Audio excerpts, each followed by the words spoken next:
O kasi 2/3 is still present. Please all rise for the arrival of the Senate President, the presiding officer, and Senator judges of the impeachment court.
Hindi ka nagano sa Mark eh.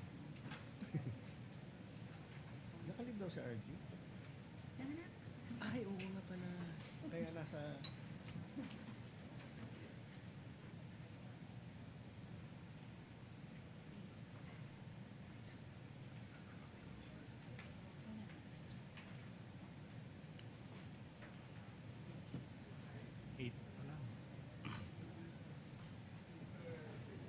Kaya na. Grupo na yan.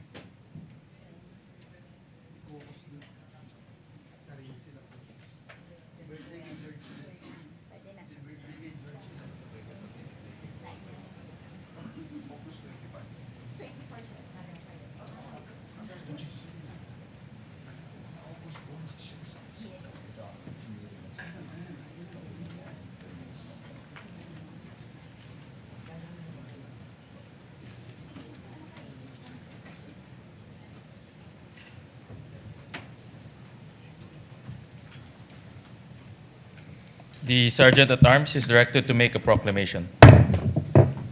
All persons are commanded to keep silent under pain of penalty while the impeachment court is in session for the trial of Vice President Sara Duterte. The impeachment trial of Vice President Sara Duterte is hereby called to order. Let us rise for a minute of silent prayer.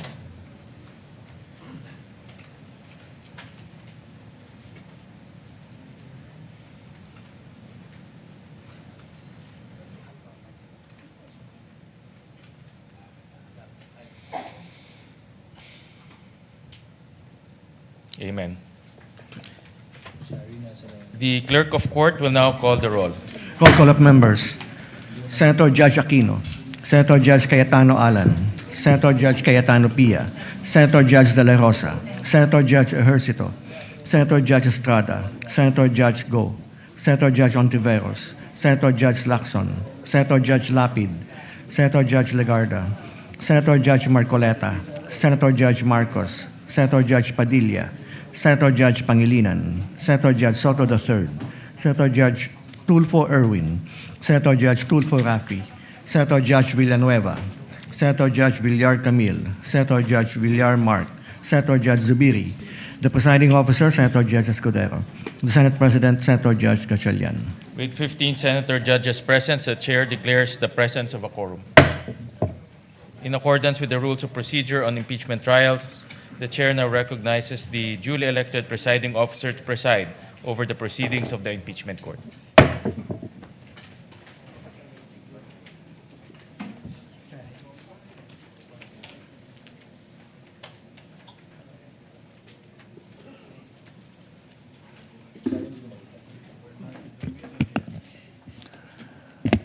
If there are no, thank you, Mr. Senate President. If there are no objections, we shall dispense with the reading of the August 24, 2026 Journal of the Senate sitting in Impeachment Court and shall consider the same as approved. The Clerk of Court will kindly call the case before the Impeachment Court. Case number 004-2026 in the matter of impeachment trial of Vice President Sara Duterte. Appearances of the parties. Same appearance for the prosecution, Your Honors. We're ready. Good morning, Your Honors. Same appearance for the respondent accused. Thank you. We are in receipt. Before we proceed to our next witness, I believe it's going to be Mr. Ortonio. We are in receipt of a request for stipulation with respect to certain circumstances and documents from the prosecution. Is that correct? Do you confirm, Honorable Chua? Yes, Your Honor. We got a copy of the one. The lead counsel for respondent already responded to the request for stipulation for Eduardo Fajardo yesterday, I believe, and That's only correct, Your stipulated to the first 2 points. Yes, Now, Your this Honor. one for Ortonio, we got it only last night. May I ask the counsel for respondent when you got the request for stipulation? We also received this just last night, Your Honor, by email. Is there an equal request for stipulation with respect to documents? I believe, Your Honor, that on the third page of this new request for stipulation with respect to Mr. Lemuel Ortonio, there are certain documents that the prosecution requests for stipulation. But this will be addressed during the presentation and the cross-examination of the witness, Your Honor. So can you already comment on the request for stipulation with respect to Ortonio, Attorney Sheila? We can, Your Honor. We can only stipulate on items 1, 2, 3, 4, 5, 7. That's it, Your Honor. Your Honor. Hold on, Honorable Chua. In regard to the documents, Attorney Sheila, some of these, if not all, I haven't checked actually individually because this is a different list from the list of documents that I have that Ortonio may identify based on our own study of the pretrial order and markings. How about the documents, Attorney That's Sheila? our concern, Your Honor. Since we only received this last night, and this is inconsistent also with the order of this court that any request for stipulation must be provided to the other party at least 1 day I before the agree. hearing, Your Honor. And therefore, we would prefer to hear first the comment of the prosecution on this witness, and we will respond accordingly afterwards, Your Honor. And also, Your Honor, I will ask later on at the start of the presentation of the witness for another counsel to be acknowledged and recognized, Your Honor. At the appropriate time, Attorney Sheila. Yes, Your Honor. Yes, Honorable Chua. Can I now, Your Honor, turn over to the counsel for the prosecution, Attorney May Divina Gracia? I'm sorry, Honorable Chua. May Divina Gracia, Your Honor. Will be the one handling. Yes, sir.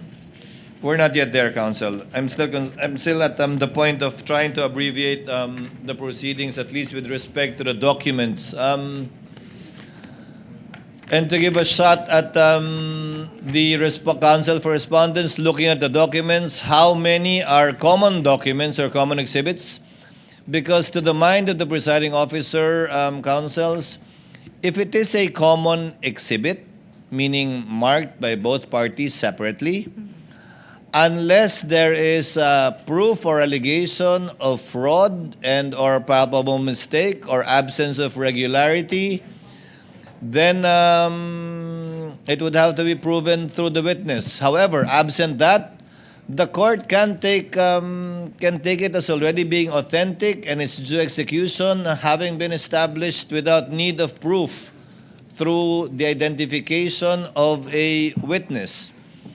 If there is that chance, the court is willing to give the parties a few minutes while the court is discussing its ruling with respect to the point raised by Attorney Sheila last August 12, which will take roughly about 20 to 25 minutes. Would that be enough time, Attorney Sheila, for you I to think, go Your over the Honor, we'll documents? just need around 5 minutes. We're amenable to some stipulation under item number 25, except for item number 25, B and V, B and Beta and Victory, Your Honor, because these are not common exhibits. But with the rest of the items under number 25, we probably will just be needing 5 minutes to see the prosecution's documents and return to this court with a response to the request for stipulation. 5 minutes? If it's 5 minutes, the court will defer its ruling on your August 12 manifestation and just simply give you 5 minutes before we call Ortonio. 5 minutes? Thank you, Your Honor.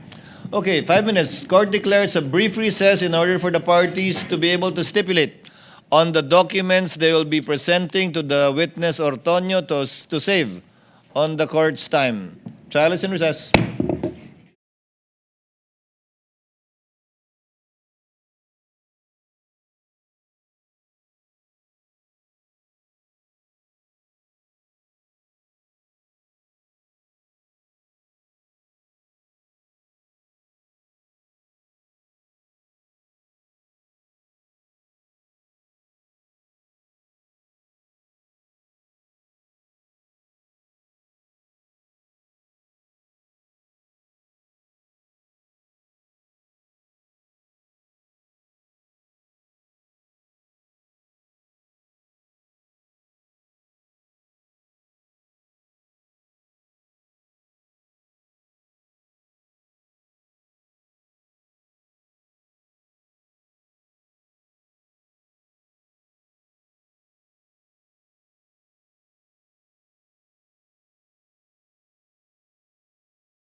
listed under that paragraph from A to V, Your Honor. From Alpha to Victory. Yes, Your Honor, subject to comment on the eventual offer. Thank you very much, counsel. Thank you for helping the court in abbreviating the proceedings. Now, Honorable Chua, who again will be the one to present the witness, Ortonio? The counsel for the prosecution, Attorney May Divina Gracia. Attorney May Divina Gracia. You are recognized, ma'am. Your Honor, Yes, Attorney Sheila? May On the I part al- of the respondents? may I also ask that Attorney Christine Ferrer be recognized as counsel for the defense today, Your Honor, for this witness. Attorney Ferrer is recognized. Thank you, Your Honor. Good morning, it'll Your be- Honors. I Is have it made- correct to address you, Attorney May? Yes, Your Honor. So it'll be Attorney May and Attorney Christine. Yes, Your Honor. Call your witness, Attorney May. Your Honor, we would like to call to the witness stand our sixth witness in the person of Mr. Lemuel G. Ortonio. The clerk of court is directed through the OSA to kindly situate Mr. Ortonio at the witness stand.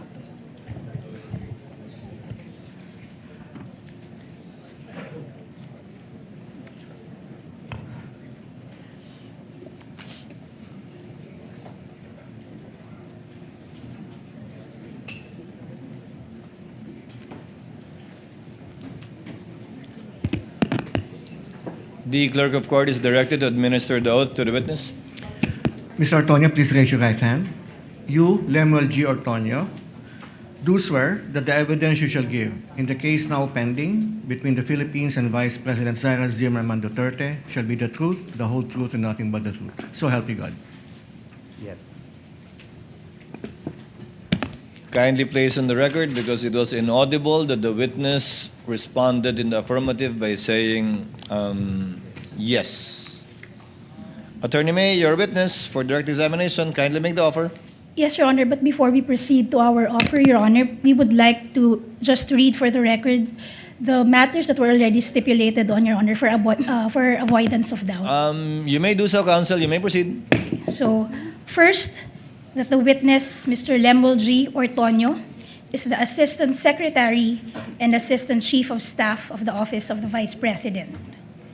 Second, he holds the position of Assistant Secretary at salary grade 29. Third, his appointment is coterminous with the term of the Vice President. And fourth, his position is one of trust and confidence. May the defense kindly confirm if those are all the matters that you're willing to stipulate on. As well as, sorry, Your Honor, they're also stipulating on the authenticity and the genuine execution of the documents listed in paragraph 25 of the request for stipulation. Attorney Christine? Yes, Your Honor, subject to cross-examination. Duly noted. Kindly proceed with your offer, Attorney May. Your Honors, we are offering the testimony of Mr. Lemuel G. Ortonio to qualify him as a hostile witness and to prove the following. Number one, the confidential funds answered to no legitimate confidential purpose. The amount was requested before the supporting plan was produced, and the 2023 plan just repeated the operative language of the 2022 plan. Nauna ang 250 million, sumunod ang plano matapos itong hingin ng DBM. Hindi plano ang nagtakda ng halaga. Ang halaga ang nauna sa kahinabol ng plano. Number two, the respondent's handprints are on every document that mattered. Mula request hanggang liquidation, nasa mahalagang dokumento ang kanyang otoridad at pag-aproba. Number three, the reports were written to fit the rules, not the facts. 4 na ulat, iisang template. mga halagang hindi nagbabago at laging eksaktong 125 million. Not a peso more, not a centavo less. Walang natira, walang isinauli.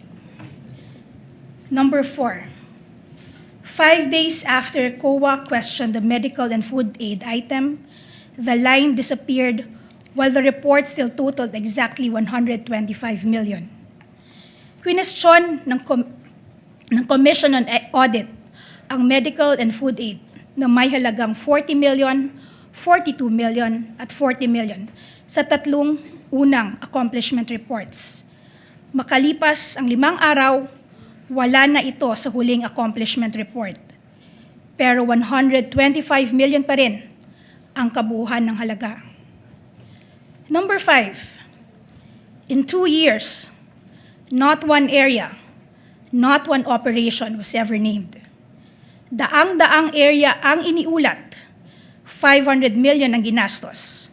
Ngunit wala ni isang lugar, ni isang operasyon, ni isang petsa ang pinangalanan. Number 6, the liquidation was late, irregular, and backdated. 10 buwan huli ang mga resibo. Mahigit 100 ang may petsang 1 taon pagkatapos ng di umano'y bayaran. Number 7, the certifications vouched for nothing and were signed by the man who received the money. Walang untoward incident. Iyan lamang ang pinatutunayan. Walang halaga, walang pangalan, walang lugar at walang petsa. At ang pumirma, ang mismong tumanggap ng pera. Number 8, the 500 million bought protection the Vice President already had. And against threats, the AFP and the PNP were already paid billions to watch. 473 sundalo at pulis na ang nagbabantay sa kanya. Sahod ng Republika mula sa ibang pondo. Walang pangalawang pangulo sa kasaysayan ang nagkaroon ng ganito. At ang mga bantang tinutukoy sa mga ulat, ang NPA at mga teroristang grupo. Sakop na ng intelligence funds ng AFP at PNP. Bayad na ang proteksyon, bayad na ang pagbabantay, bago pa ang kahit 1 piso ng confidential funds. Number 9, the justification for the confidential funds shifted with every finding. Sa DBM, safe implementation ng good governance programs, official engagements, and functional representation ng pangalawang Pangulo.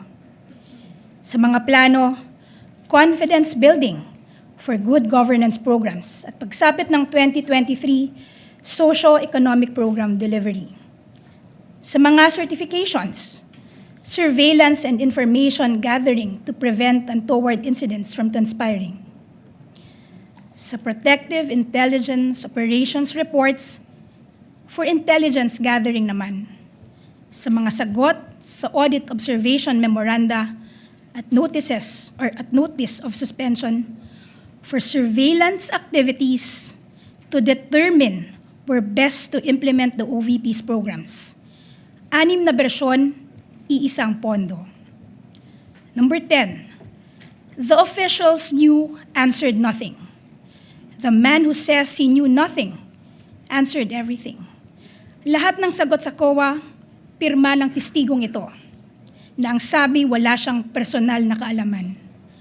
Ang mga tunay na nakakaalam, ang Respondent Vice President, ang Special Disbursing Officer, at ang Colonel, wala ni isang sumagot. Number 11, the explanations for the confidential funds are a sham. And the failure to account the funds gives rise to the presumption of misappropriation. Pabago-bago ang paliwanag, walang detalye, walang dokumentong sumusuporta, pagtatakip, hindi pagpapaliwanag.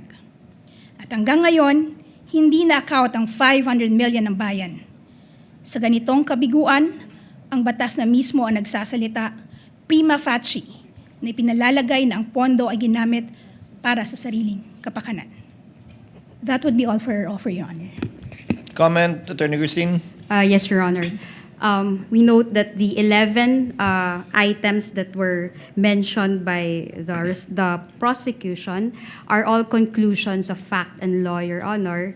And actually, they are mere speculations and conjectures, Your Honor, not being proven before this honorable court.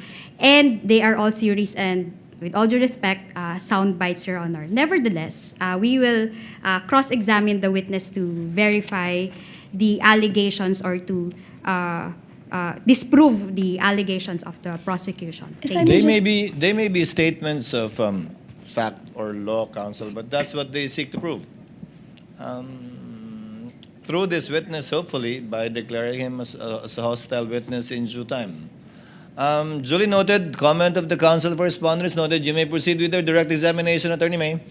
Your Honor, before I proceed, we would just like to request for a continuing authority for our assisting counsel, Attorney Oliver C. Caido, to approach the witness and present and confront him with the necessary and relevant documents whenever we mention those documents, Your Honor. Granted, as well as who would be the counterpart assisting counsel from the respondent, Attorney Christine? Yes, Your Honor. Attorney David Gola.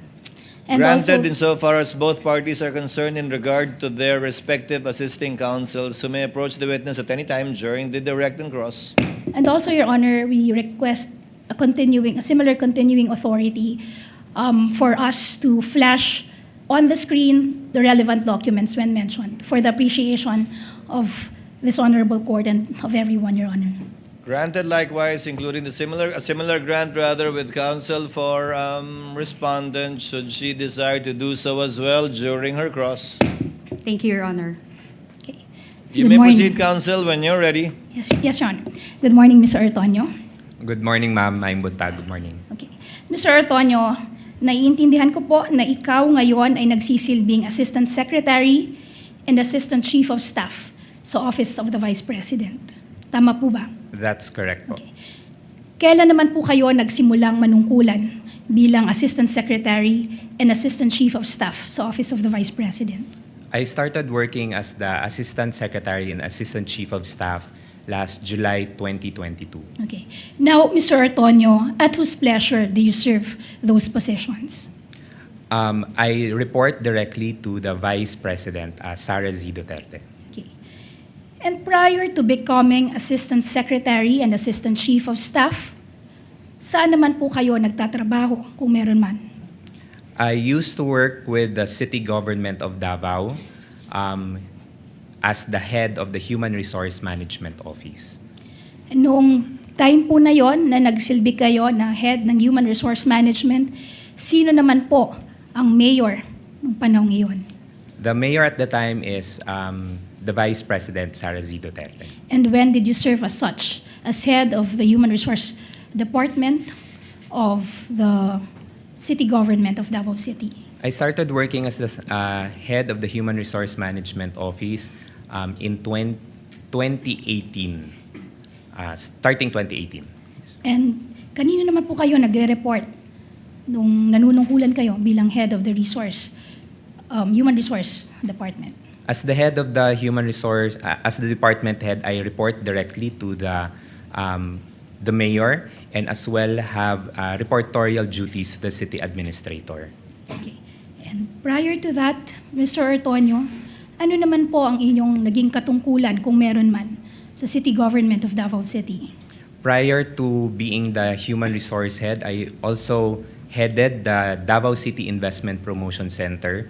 That's from 2016 all the way to 2018 as well. And then in 2010 to 2013, I served as the Chief of Staff of the Office of the Mayor. And 2008 until 2010, I served as the Chief of Staff under the Office of the Vice Mayor. Isa-isahin po natin. Nung nanungkulan ho kayo bilang head ng Davao City Investment and Promotion Center, sino naman po ang nanunungkulan bilang mayor ng Davao City at that time? The mayor at the time is Vice President Sara Duterte. Okay. Nung time naman po na nanungkulan kayo bilang Chief of Staff, sino naman po ang nanunungkulan bilang mayor at the time? It's the Vice President Sara Duterte. At huli, nung nanungkulan ho kayo noong 2008 onwards, sino naman po ang nanunungkulan? Or sino naman po ang nanunungkulang bilang Vice Mayor at that time? The Vice Mayor at the time is Vice President Sara Duterte. Now, prior to 2008, saan ho kayo nanunungkulan or nagtatrabaho kung meron man? Prior to 2008, I worked with a government-owned and controlled corporation, and I also worked at a local chamber of commerce. Maaari niyo pong banggitin sa korte na ito kung saan po iyon, yung mga kumpanyang iyon. My first working experience was with the Pag-ibig Fund. That was 4 years, and then I worked around about 4 to 6 months with the Davao City Chamber of Commerce. Okay, thank you. Mr. Antonio, in October 2024, ano naman po ang mga compulsory processes, if any, na natanggap ninyo mula sa House Committee on Good Government and Public Accountability? I was invited to appear before the committee hearings for the Committee on Good Governance. At sa ano-anong petsa naman po kayo inimbitahang mag-appear? As to the exact dates po, ma'am, I cannot remember anymore the exact dates. However, there were several invitations that were extended to me. Okay, several invitations for several hearings. Yes, that's correct. Ano naman po ang naging tugon ninyo dun sa mga iba't ibang imbitasyon na yun? One of the reasons there was that it's a mere invitation. I'm sorry, Mr. Antonio, I have to cut you. Please just be responsive so as not to waste this honorable court's time. The question is merely, what was your response to those invitations for you to appear? You mentioned several. So what was your response? The response was, I will not attend the hearings. Okay, so that was your response. What, if any, judicial remedy did you seek against those invitations? Sorry, ma'am. When you say judicial remedy, what do you Judicial relief? Did you ask for injunctive relief against the compulsion or the invitation for you to attend the hearings mentioned in those invitations? The reason, ma'am, was that it's a mere invitation. Po. Again, Mr. Antonio, I'm sorry, I don't want to be difficult, but again, let me just remind you to please be just responsive to the question. The question is simply, what judicial relief, if any, did you apply for in response to those invitations? If I can remember, ma'am, none, ma'am. Okay. And what was the subject matter of those hearings where you were invited, if you know? It's regarding the confidential funds.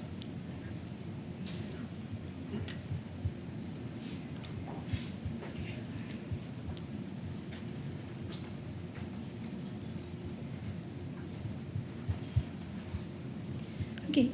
Now, Ms. Ortonio, what is your relation with Mr. Ernesto Nemenzo Ortonio Jr., who is the president and a member of the board of directors of PNX Udena Insurance Brokers Incorporated? Your Honor, please.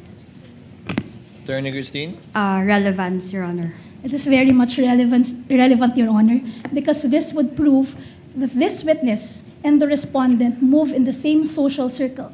And this witness can practically become a social pariah if he speaks unfavorably of the respondent. You're on a short leash, counsel. Go to your point. Objection is overruled.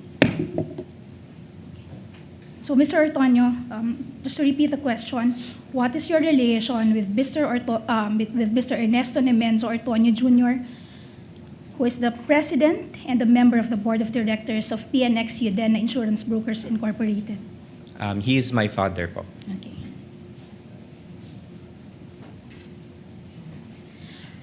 At ano naman po ang relasyon ng PNX Udena Insurance Brokers Corporation sa Udena Management and Resources Corporation, which forms part of the Udena Group founded and controlled by Mr. Dennis A. Your Honor, please. Yes, Attorney Christine. Again, relevance, Your Honor, to the confidential funds. And she's on short leash. Your Attorney Honor, May, if I may just is this quickly part respond. of trying to qualify Mr. Ortonio as a hostile witness? Yes, Your Honor, this will establish that this witness has an adverse interest, Your Honor, in this case. With your indulgence, as well as with the permission of counsels for the parties, I think it has been established that Mr. Ortonio serves at the pleasure of the Vice President, has been working for her for quite some time, and is serving up to now. Correct me if I'm wrong, Mr. Ortonio. That's with the Vice correct, Your President. Honor. And that if the Vice President is impeached and therefore removed from office, pati kayo matatanggal po, di ba? Dahil coterminous kayo. That's correct, Your Honor. And that as far as we know, until today, you are still working with the Office of the Vice President and serving under that capacity, coterminous. Yes, that's correct, Your Honor.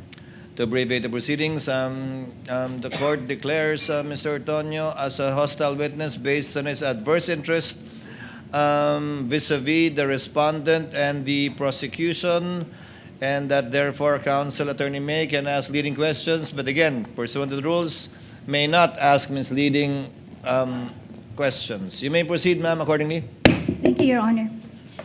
Mr. Ortonio, I am showing you a video footage of the hearing of the CGGPA on November 25, 2024. May I request, Your Honor, our assisting counsel who is stationed at the technical booth to play the said video footage.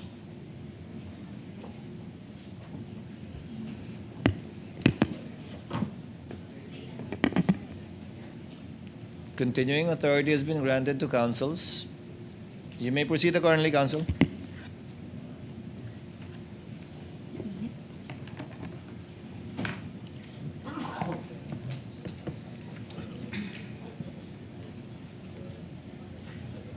Office of the Vice President. Mr. Lemuel G. Artonio, Assistant Secretary and Assistant Chief of Staff. Ms. Winnie G. Diego, Chief of Thank Public you. Assistance. Okay. Mr. Ortonio, ano ang relasyon mo sa Lemuel G. Ortonio na nabanggit sa video na aming pinakita? That's me po, ma'am. Okay. At ano naman, tama ba, kinukumpirma mo ba na ang event na recorded dyan sa video footage na yan ay ang hearing ng CGGPA noong November 25, 2024? That's correct po. At Mr. Ortonio, maaalala mo ba na sa hearing na yan, sinabi mo, and I quote, you provide overall supervision for the internal affairs of the Office of the Vice President, end of quote. That's correct po. At pinapatutuhanan mo rin ba na kasama ng supervision na yan, ang supervision sa Administrative and Financial Services Office at Strategy Management Office ng Office of the Vice President? That's correct po. Okay. Ngayon, Mr. Ortonio, tama bang sabihin ng Administrative and Financial Services Office, ito ang opisina sa Office of the Vice President na in charge sa pangkalahatang budget ng OVP? That's correct po. Kasama dito ang budget preparation, That's correct. budget disbursement, accounting, at liquidation. That's correct. And since you exercise supervision over this office, sa pangkalahatan, tama bang sabihin, or generally, walang pondo ng OVP ang hinihiling, nilalabas, ginagastos, o inililiquidate na wala sa inyong kaalaman at supervision? Tama ba? Generally, Mr. Ortonio. Generally, yes. Okay. Ngayon, ang Strategy Management Office naman, ito ang tanggapan ng OVP na nangangasiwa sa strategic planning, management, monitoring, evaluation, organizational development, at iba pang kaugnayan ng tungkuling pamamahala ng OVP. Tama ba? That's correct. So kasama dito ang pagbuo at pagsubaybay sa mga programa, proyekto at aktibidad ng OVP. Tama ba? That's correct. So ngayon, dahil sa iyong pag-amin, tama rin bang sabihin na bawat programa ng OVP ay dumadaan sa SMO? For all the activities. Yes. Okay. At dahil kayo ang nagsusuperbisa sa SMO, Kayo rin ang nagsusupervisa sa mga programa, proyekto at aktibidad nito. Tama ba? General supervision Yes. po. In short, or sa madaling salita, bawat programa ng OVP ay dumadaan sa inyong supervision ng 2 beses. Una, kapag ito ay pinaplano ng SMO, at pangalawa, kapag binabayaran ito ng AFSO. Tama ba? Yes po. At tama rin bang sabihin na ang mga direktor ng 2 opisinang ito ay nag-uulat din sa iyo? Tama ba? That's correct po. Also, tama rin bang sabihin na ang Vice President mismo ang nagtalaga sa inyo ng supervision over these 2 offices? Yes, that's correct as part of the organizational structure. Okay.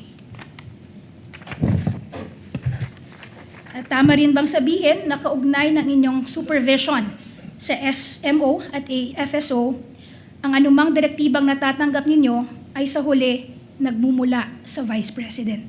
That's correct. Okay. At tama rin ba na sa pagganap ng inyong mga tungkulin, sa huli kayo ay nasasaklawan ng mga direksyon at instruction ng Vice President? That's correct. In short, the official acts that you perform in the discharge of those responsibilities are done pursuant to the authority vested in you by the Vice President. That's correct. Now, pumunta naman tayo ngayon, Mr. Ortonio, sa sulat kung saan nagsimula ang lahat. Okay, so, Mr. Ortonio, you assumed your position you mentioned earlier as Assistant Secretary and Assistant Chief of Staff noon lamang July 1, 2022. Tama ba? That's correct. So that was mid-year. Yes. And you will confirm na pag-assume mo ng inyong position around that time, walang confidential fund ang Office of the Vice President. Tama ba? That's correct po. Which means na yung successor ni Vice President Sara Duterte na si Vice President Leni G. Robredo, walang confidential funds. Your Honor, please. Yes, Attorney Garcia. No basis, Your Honor, and conclusion of fact. Kindly clarify, Lenny is not the successor Sorry, counsel. predecessor, Your Honor. I'm sorry. Exactly. So, kindly reform counsel. Mr. Antonio, do you confirm that Vice President Sara Duterte's predecessor, former Vice President Leni Robredo, Your Honor, Leni Robredo, she did not have confidential funds? Your Honor, please. Yes, counsel. Incompetent. He's not a staff of Leni Robredo. If he knows, if you know, Mr. Antonio, you may answer. If you don't, you may answer so as well. Based on the records that we have, there's no record of confidential funds. Ito ang dahilan kung bakit humiling ng confidential funds ang OVP sa DBM. Tama ba? Noong 2022. Dahil wala kayong dinatnan na confidential funds ng pag-upo mo kasama ng pag-upo ng Vice President Sara Duterte. Tama ba? Yes, ma'am. And this request for confidential funds, ipinaabot ito sa DBM sa pamamagitan ng isang sulat. Tama ba? Letter request. Yes, letter request.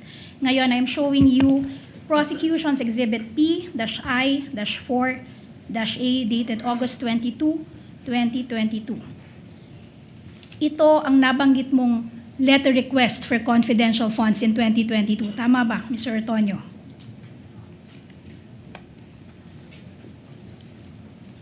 Yes, correct. Okay. Sa huling pahina nitong sulat na ito, there appears a signature above the printed name, Sara Z. Duterte. You will confirm that this is the signature of the Vice President. Yes, I can confirm that this is the signature of the Vice President. And you're familiar with her signature, familiar ka sa signature niya dahil sa panunungkulan mo over almost 2 decades with her or under her, nakikita mo siyang pumirma ng mga dokumento at nakikita mo rin ang kanyang pirma sa iba't ibang dokumento. Tama ba? Yes, that's correct. And on the basis of this letter bearing her signature, tama bang sabihin na ang desisyon na mag-request ng confidential funds, it was the decision of the Vice President? Tama ba? Yes, that's correct. And throughout these proceedings, a certain name has been repeatedly mentioned, paulit-ulit na nabanggit, si Colonel Lachica. Kilala niyo siya, tama? Yes, I know him. He's the Okay. group commander for VPSPG. You mentioned group commander of the SPG, but you will confirm, Mr. Ortonio, kukumpirmahin nyo na nung Agosto 22, 2022, hindi pa naitatalaga si Colonel Lachica bilang security officer ng OVP. Tama ba? Yes, Yes. that's correct. He started September. Okay. Yes. In fact, he started only on September 1, 2022. Tama ba? Yes, based on documents. Okay. Let us now go to the September 16, 2022 letter. Yan ang nagpapatunay, Mr. Ortonio, na si Mr. Lachica or si Colonel Lachica ay noon lamang September 16 itinalaga bilang commander ng VPSPG. Tama ba? Yes, that's... Wait, hindi masyado clear po. Your Honor, may we request our assisting counsel in the tech booth to kindly enlarge. Granted, so instructed. Copies of the documents being flashed on the screen.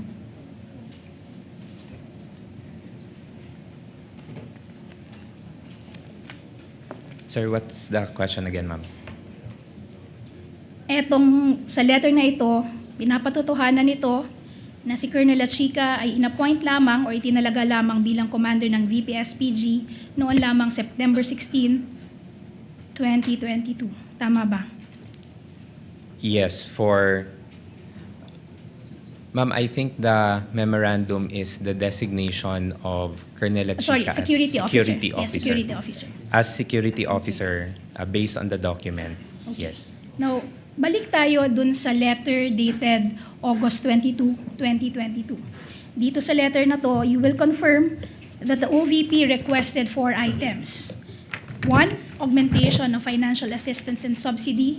2, augmentation of special duty allowance. 3, additional 192 co-terminus and contractual positions. And 4, confidential funds. Tama ba? Correct, for the 4 items. And you will also confirm that at the time this document was sent to the DBM, nung ihinihanda ang liham na ito at pinadala sa DBM, na iplano na ng OVP ang mga aktibidad nito para sa nalalabing bahagi ng 2022. Tama ba? That's correct. That's correct. Sa katunayan, para sa unang 3 kahilingan, nakapagbigay na ang OVP ng basihan ng mga hiling na halaga. Nakalagay dito ang computation kung paano nakuha ang halagang hinihiling. Tama ba? That's correct. That is for the first 3 requests, the augmentation of financial assistance and subsidy, augmentation of special duty allowance, and additional 192 co-terminus and contractual positions. And dahil rin, na-plot out niya na yung mga activities, programs, and plans ng OVP ng time na yan, nakapaglakip na rin kayo ng supporting documents for the first 3 requests. Tama ba? Yes, that's Pati correct. yung projections, mga relevant projections for these 3 requests. That's correct. But, Mr. Ortonio, kinukumpirma mo rin na for the OVP's request for confidential funds, in this letter, walang computation na binigay. Tama ba? There For that, was- let's limit the answer to the letter. In that letter, no computation was provided. Tama ba? That's correct. No There was computation. also no projection provided in the same letter. Tama ba? Yes, that's correct. And also, there was no physical and financial plan attached to the letter. For this letter request, Yes, none. none. In fact, there was no attachment supporting the OVP's request for confidential funds. Correct? There were no attachments, ma'am. Yes, there were no attachments in support of your request for confidential funds. Tama? Okay. Mr. Ortonio? What's your response? Yes, that's correct. No attachments, ma'am. And tama rin bang sabihin na ultimately, ang nag-decide kung magkano ang hihilingin na confidential funds from the DBM ay si Vice President Sara Duterte. Tama ba? Yes, the determination Yes. for the amount Thank you, is Mr. in the Ortonio. discretion of the Vice President. Yes, thank you.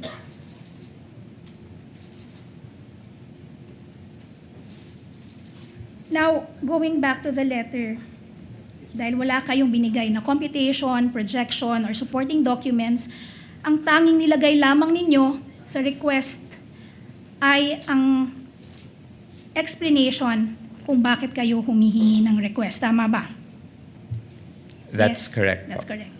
And the explanation and the justification that you gave was, and I quote, for and in consideration of the safe implementation of the various projects and activities under the Good Governance Program and the conduct of official engagements and functional representation in international and domestic events as instructed by the Vice President. End of quote. Tama ba? Yes, as instructed by By the the Vice President. As instructed by the President. Okay. In that same letter, you also stated, and I quote,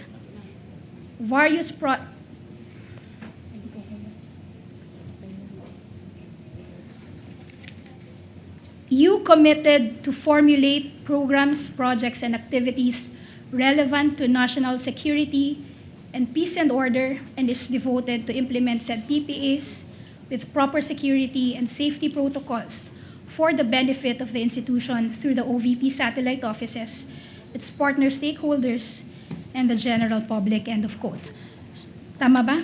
That's correct. So at this point, With Mr. the Ortonio, permission tama with the ba? permission of counsel, can you ask your guy in the tech booth to kindly, whenever you refer to a portion of the letter, to zoom it in so that it's readable on the part of the senator judges, because we really cannot read any part of it. Better. Thank you. You may proceed, counsel. Okay. So tama ba, Mr. Ortonio, na sabihin na nang pinadala ninyo ang sulat na ito, ang OVP, wala pang programs, projects, and activities na na-identify relevant to national security and peace and order? Tama ba?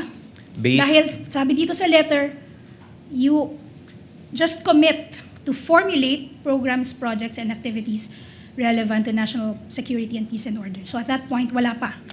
Tama ba? Based on the letter, ma'am, yes. there is a commitment to submit the Yes. plans and programs. No, Mr. Tonyo, walang sinasabi dito na you commit to submit plans and programs. Ang sinasabi dito, To formulate. formulate programs, projects, and activities. Tama. Correct. Okay.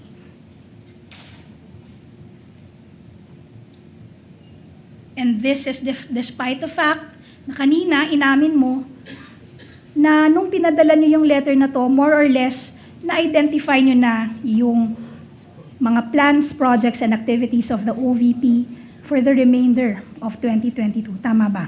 For Yes. Yes. For the plans and Please programs. just answer the question. Your Honor, please. The witness is answering the question. Yes, Your Honor, the counsel, if I let may, the Your witness answer. He was in the process of answering it. Let's see if it is responsive or not. It can be stricken off if it's not. In Yes, the Mr. Ortonio. Thank you, Your Honor. In the context of the plans and programs of the office, there has already been plans already at the beginning of the term of the Vice President in July of 2022. That's why we were able to implement already several programs and projects that we will be implementing Okay. for the rest of the year and for the rest of the term. Okay. But just to clarify, with respect to those plans, programs, and activities relating to national security and peace and order, eto yung ifo-formulate nyo pa lang when you sent out this letter, because that is what stated in the letter. Tama ba? That's correct. That's correct. And you will also confirm na wala nang ibang letter request for confidential funds in August 2022. None. And dahil wala pang plans and fiscal and financial plan na nakalakip dun sa letter nyo ng August 22, 2022, sumulat sa OVP ang DBM requesting your office to submit this fiscal and financial plan in support of your request for confidential funds. Tama ba? Yes, that's correct. And the Vice President instructed you, inutusan ka o inatasan ka ng Vice President na sumagot sa letter na ito ng DBM dated September 15, 2022. I'm referring to Prosecution's Exhibit P-I-4-B.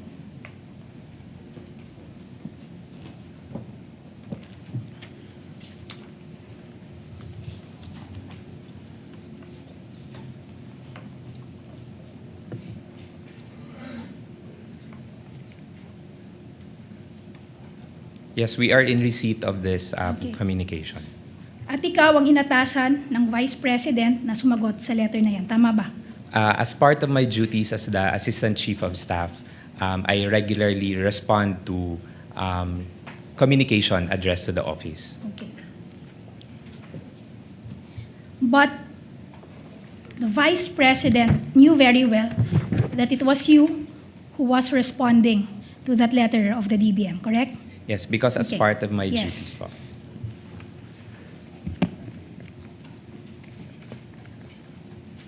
And hindi niya naman inassign o inata sa iba. Nang nalaman niya na ikaw ang sasagot, hinayaan ka niya at hindi niya sinabing iba na lang ang sumagot. Tama ba? Ma'am, for regular communications within the office, it is the Assistant Chief of Staff who signs the documents corresponding to other agencies. So Okay. it's already inherent to the function as the Assistant Chief of Staff. Yes, Mr. Ortonio. But that is ultimately subject to the decision and discretion of the Vice President. Tama ba? That's correct. Yes. So, dahil yan ay subject sa discretion ng Vice President, anytime the Vice President can revoke that authority. Tama ba? Yes. Now, following that instruction, you wrote a letter to DBM dated September 19, 2022. Tama ba? I'm referring to Prosecution Exhibit P-I-4-C. While you're showing the witness, Attorney May, the August 22, 2022 letter, what's the exhibit marking of that document, if any? For the record. Sorry, Your Honor. P-I-4-A. P-I-4-A. Thank you.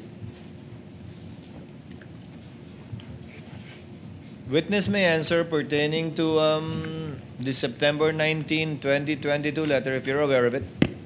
Yes, I signed this transmittal letter to the DBM. And in that letter, tinukoy ninyo ang Joint Circular 2015-01. Tama ba? Yes. Okay. So you must be familiar with that Joint Circular. Tama ba? I'm familiar Yes. to a certain extent. To a certain extent. At tiyak binasa at naunawaan nyo rin ito. Tama ba? Yes. Yes. Because, Mr. Ortonio, you're an intelligent witness. You graduated with a bachelor's degree in Arts in Ateneo de Davao University. Tama ba?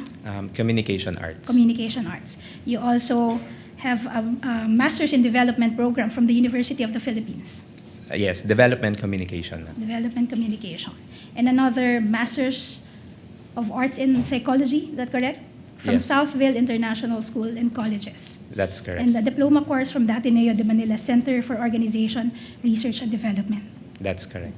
In fact, you worked as a professor, nagturo ka sa Ateneo de Davao University. Tama ba? Yes, for one semester only.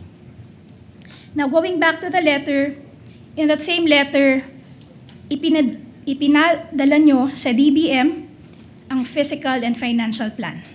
Tama ba? Yes, that's correct. And that was the first time. Yan yung unang pagkakataon na nag-submit kayo ng physical and financial plan sa DBM in support of your request for confidential funds. Tama ba? Yes, that's correct.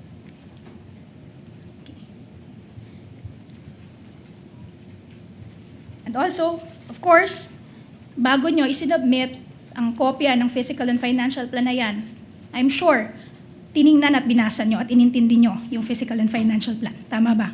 Yes, I read the PFP.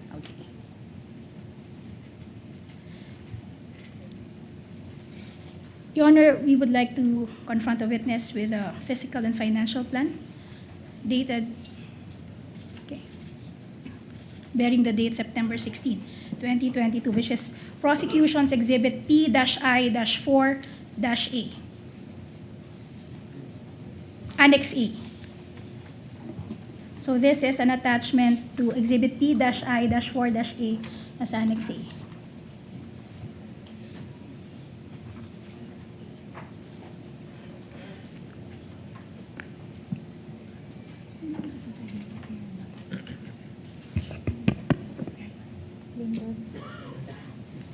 Okay, Mr. Antonio, dito sa box na may nakasulat, prepared by, may kasama ring petsa, September 16, 2022. Tama bang sabihin na itong September 16, 2022, ito yung date kung kailan na-prepare itong physical and financial plan? Based on the document, ma'am. Yes. Yes. Okay.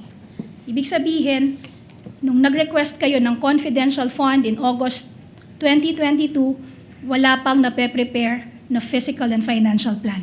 Tama ba? Yes. And this physical and financial plan was also approved only on September 16, 2022, as shown by the box bearing that date with the printed words approved by. Tama ba? Yes, based on the document. Based on ma'am, the yes. document. At dyan sa box na may nakasulat na approved by, may pirma ulit. Above the printed name, Sara Duterte. Yan ay pirma ng Vice President. Siya mismo ang pumirma niyan. Tama ba? Yes, that's her signature, ma'am. At dahil walang naka-countersign katabi ng kanyang signature, tama ba na yung dokumento na yan went straight to her without yourself or anyone reviewing that for her? Tama ba? I can just personally say, ma'am, that the document, ma'am, did not pass through my office. Okay. Before you continue, counsel, the court noticed that the signature of the Vice President in this document appears to be different from the signature in the August 22 document. So the Vice President has at least two signatures so far. Can you confirm that both are her signatures? Yes, I can confirm, sir, Your Honor, that both are the signatures of the Vice President. You can confirm likewise that they appear to be different, though. Yes, that's correct, Your Honor. Thank you. Your witness, counsel. So you confirm, Mr. Antonio, that this physical and financial plan was approved matapos ang 25 days from your request of confidential funds to the DBM. Tama ba? Sorry, can you repeat again the question, ma'am? The physical and financial plan that was prepared 20 days after you requested confidential funds from the DBM. I believe, Tama. ma'am, parang less than 20 days, ma'am, because the request was in August 2022, ma'am. More or less. Yes, that's correct. Correct? Yes. And dahil nabanggit mo yung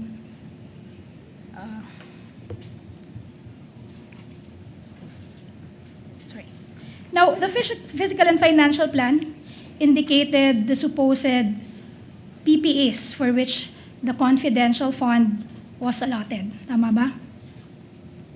Yes, that's correct, based on the document, ma'am. At ang nakasaad dito ay good governance program. Tama ba? Yes, There that's was correct. no itemization of the programs and activities that will be funded by the requested confidential funds. Tama ba? Yes, ma'am, based on the document Yes. presented. And you will confirm that this good governance program, it's not just one particular program of the OVP. Tama ba? Yes. It is in fact, at kukumpirmahin nyo, na itong good governance program, ito ay umbrella program or umbrella brand ng flagship activities ng OVP. Tama ba? Yes, that's So correct. under that good governance program, merong mga particular na plans, programs, and activities. Tama ba? Yes. Kasama dito yung medical assistance, burial assistance, libreng sakay, mga satellite offices. Tama ba? Yes, that's correct. Okay. And subalit, wala nitong mga particular na activities na ito na isinaad sa physical and financial plan na inyong sinabit. Tama ba? Yes, based on the submitted Okay. PFP.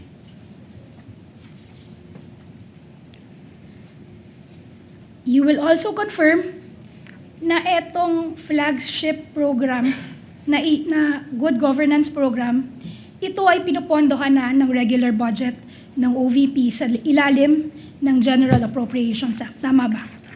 Yes. Okay. Sa katunayan, sa 2022 GAA, may line item na 621.6 million na mismong para sa good governance engagements and social service projects. Tama ba? Again, hindi ko lang po makita yung...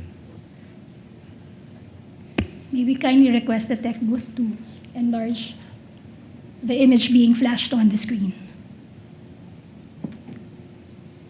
Yes, correct. 621 million.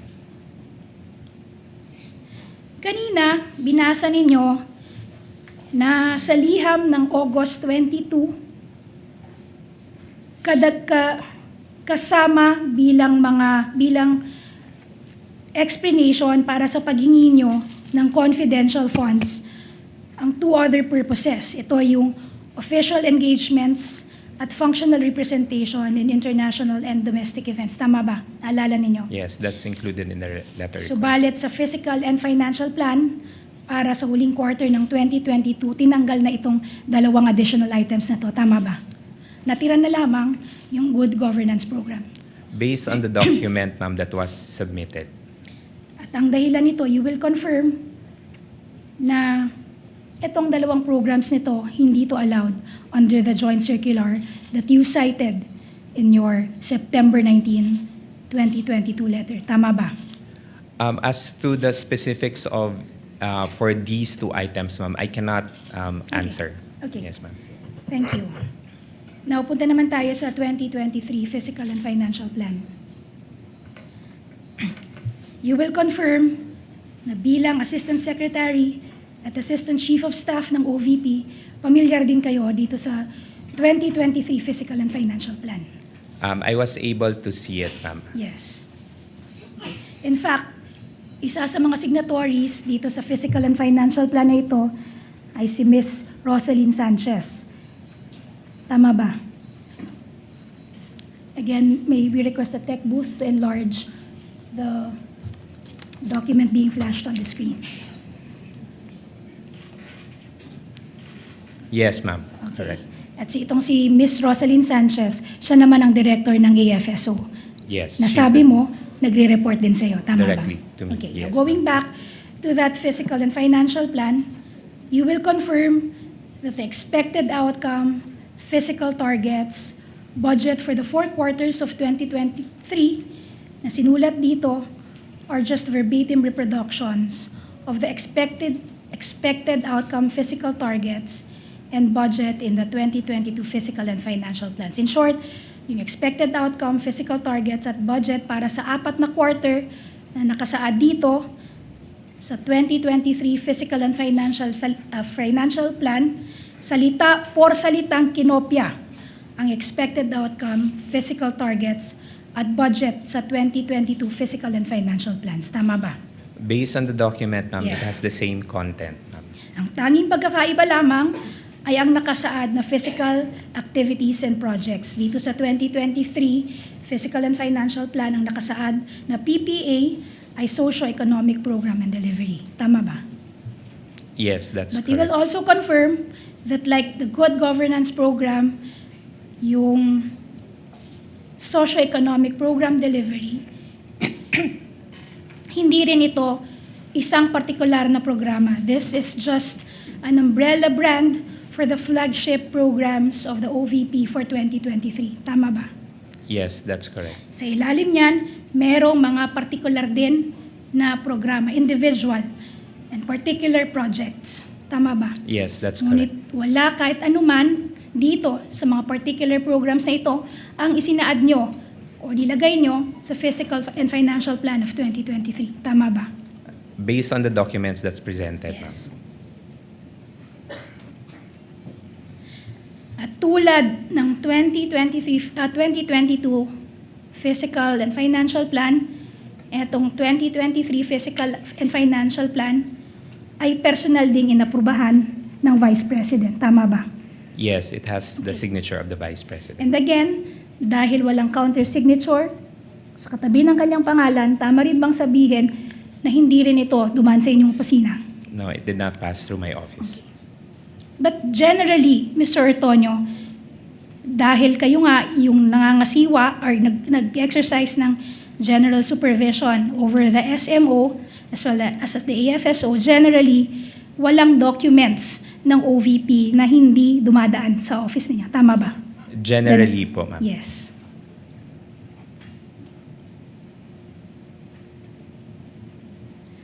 Okay, now pumunta na tayo sa disbursement vouchers.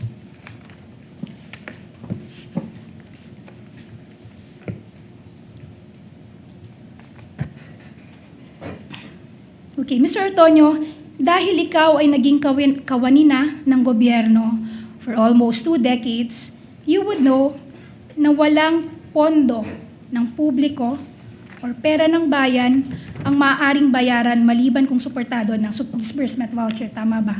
Yes, that's correct. Ang voucher, in short, ang voucher ang unang pinoproseso bago maaaring gumuhit ng anumang cheque involving public funds. Tama ba? That's correct. Now, Mr. Ortonio, I am showing you 4 disbursement vouchers, which are Prosecution's Exhibit P-I-10-A, P-I-10-B, P-I-10-C, P-I-10-D. You are familiar with these disbursement vouchers, correct? Familiar ka sa mga disbursement vouchers na to? Yes, I am. In fact, nakapirma ka sa lahat ng disbursement vouchers na yan. Tama ba? Yes, based on the authorization of our office order.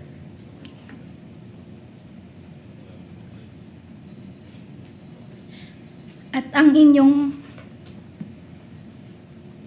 pangalan ay nakapatong at nakalimbag sa salitang agency head or authorized representative. Tama ba?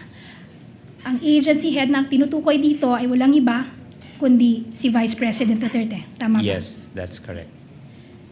Ang ibig sabihin nito, lumalagda ka sa bisa ng otoridad or on the strength of the authority that you were given by the Vice President. Tama ba? Yes, based on an office order. Yes. At ultimately, ang otoridad na yan na lumagda bilang kanyang kinatawan or authorized representative ay nagmula mismo sa Vice Presidente. Tama ba? Yes.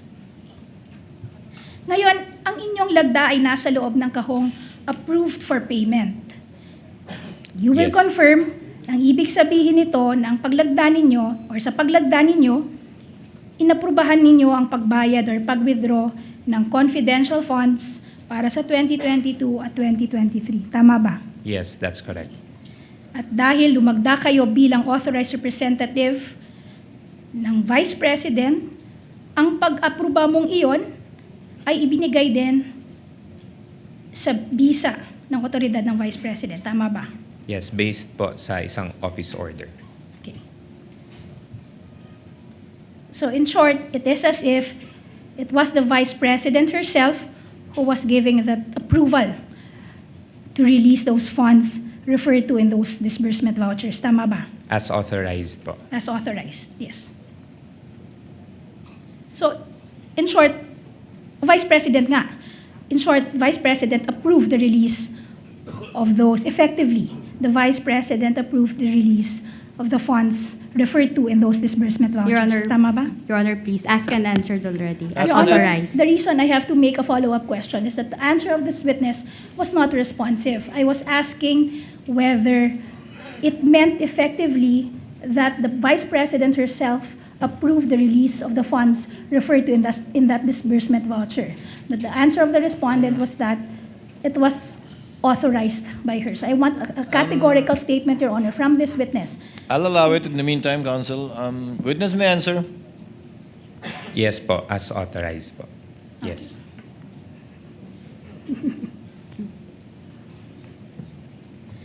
Kung gayon, or in other words, kung wala ang pag-aproba ng Vice President sa mga disbursement vouchers na to, wala ring confidential funds sanang mailalabas. Tama ba? Sorry again, Kung can we walang- repeat the question po? Kung walang approval ng Vice President sa mga disbursement vouchers na to, wala ring confidential funds na mailalabas dahil ang funds or ang pondong pinapatukoy yan dito ay ang confidential funds for 2022 and 2023. Tama ba? If there is no approval po, there is no release No of funds release. po. Okay, thank you. With the indulgence of counsel, Mr. Tonyo, yung approved for payment ng pinirmahan nyo is in item or letter D. Yes. Do you have the document in front of you? Yes, sir. Yung letter A, certified expense cash advance necessary, lawful, and incurred under my direct supervision is signed by the Vice President. Yes, that's correct, Your Honor. What does that mean? It means that it is being Anong ibig sabihin ng pagpirma ng Vice President dyan sa box na yan? the Vice President certifies that the funds is made under her supervision. And hindi ka pipirma, ano ba to? Sequence ba to? A, B, C, D? Pag Yes. walang pirma si A, walang pirma si B, hindi mo na pipirma si C, hindi ka pipirma. Yes, that's correct. It's So in ikaw yung sequence. huling-huling pumirma Yes, that's sa correct. dokumentong ito ng disbursement voucher. Yes, Your Honor. Proceed, counsel. Okay, let us now go to the 4 checks. Okay, ang bawat isa sa 4 na disbursement vouchers na iyong inaprubahan, that you identified earlier, ito ay nagresulta sa pagguhit ng katumbas na cheque ng Land Bank. Tama ba? It resulted in the drawing of 4 Land Bank checks corresponding to the funds referred to in the disbursement vouchers. Tama ba? Yes, that's correct. I am showing you the 4 checks, which are Prosecution's Exhibit P-28-A, P-I-28-B, P-I-28-C, P-I-28-B. D. You are familiar with these checks. Tama ba?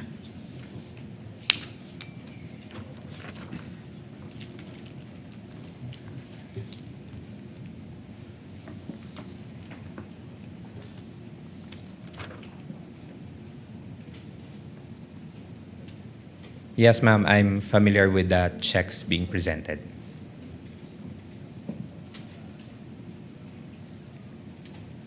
Okay. In fact, yung pirma mo, makikita dyan sa mga checking yan. Ikaw ay pumirma sa 4 na cheque. Tama ba? Yes, as part of my duties as the Assistant Chief of Staff. In fact, merong office order na nagtatalaga sa iyo bilang signatory para sa mga cheque na may halagang more than 1 million pesos. Tama ba? Yes, that's correct. At ang order na yon ay nanggaling din kay Vice President Sara Duterte. Tama Yes, the office order was signed by the Vice ba? President. Okay. Signed by her and thus approved by her. Tama ba? Yes.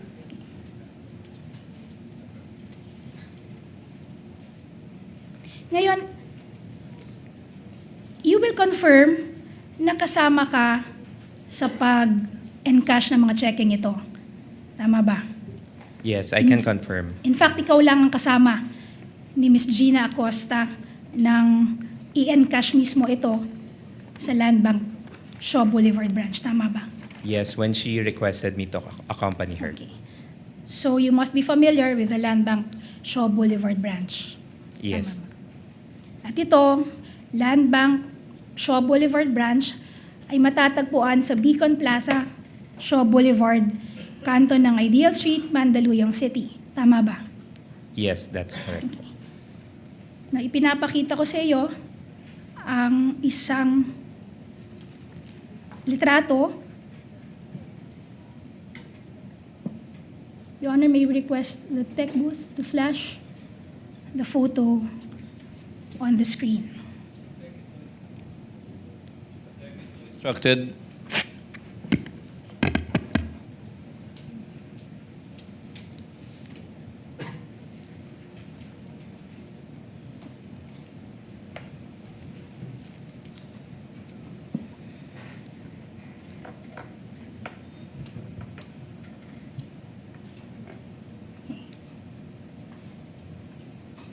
Mr. Antonio, you've been to this branch several times, tama ba? The Yes. Land Bank branch. And you will confirm na yung litratong pinapakita sa'yo sa screen, yan ang Land Bank Shaw Boulevard branch. The Land Bank Shaw Boulevard branch, ma'am, is within that building, ma'am. Within that building. And you will confirm na yung sasakyan hindi maaaring pumasok beyond that area kung saan nakikita ang mga kotse. Tama ba? Yes po, there's a parking lot Yes. in And front from of there, the compound. kakailanganin na ninyong maglakad para makapunta sa Land Bank branch mismo. Tama ba? Yes.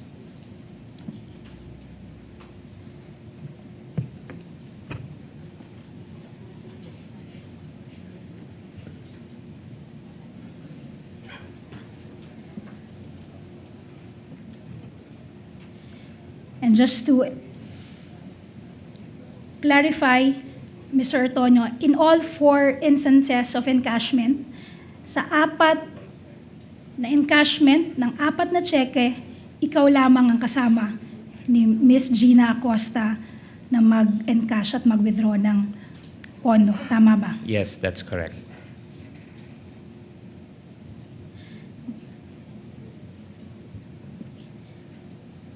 And ito rin ay nagmumula sa instruction ng Vice President. Tama ba? Yung pag-accompany ko po kay Miss Gina, it's based on the request of Miss Gina po. Okay. But you will confirm na alam ito ng Vice President. When you say alam na Vice President, yung pagsama ko po. Yes. That I cannot confirm, ma'am, if Miss Gina was able to inform the Vice President. Pero yung withdrawal, that was also upon the instruction. Tama ba? When you say withdrawal, Withdrawal of the checks. Or the encashment itself. I would assume, ma'am, na Alam. Miss Gina has informed the Vice President yung pag-encash niya. But as to if Of course. I'm accompanying Yes. her, I'm not sure, ma'am. Okay. But the withdrawal and the encashment was within the knowledge of the Vice President. Because in fact, Asked you and know- answered, Your Honor. this is a different question now, Your Honor. Finish your question, counsel. In fact, Mr. Antonio, you will confirm that lahat ng nangyayari patungkol sa confidential funds, nire-report ito sa Vice Presidente. Tama ba?